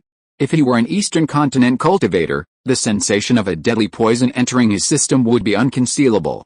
The psychic energy coursing through his body would immediately alert him, unless he had cultivated to the Dalao Jinxin stage, completely transcending the mortal realm. Such individuals could exist in the world no more than 10. Mo Kui's reaction was no more than Tang Kai had expected. The old man, like any other eastern continent peasant, showed no reaction to the poison. 7 breaths later, Tang Kai reached out and patted his shoulder again. This time, his palm held another fine needle, this one the antidote. Mo Kui had passed his test. This man wasn't a cultivator from any eastern continent sect. "Okay, let's just go with these three for now. Once we've sorted out the manor, if we need more help, we'll need Boss Ma Feng's help." As he spoke, Tang Kai pulled a heavy purse from his pocket and tossed it onto the table. "Okay, if you need servants of a specific species, don't forget to order them in advance. Even if you need living sacrifices from the New World, I'll find a way to capture a few for you. Brothers, prepare a carriage and take Boss Tang home." "Thank you, Boss Ma, we have a long way to go." The two men, each having achieved their goals, exchanged glances and smiled knowingly. End of this chapter. Thank you so much for reading until the end. Don't forget to give it a like. Looking for more exclusive content and immediate access? Subscribe to our Patreon. Remember, every like, subscription or donation encourages us to continue. Thank you all. See you in the next video.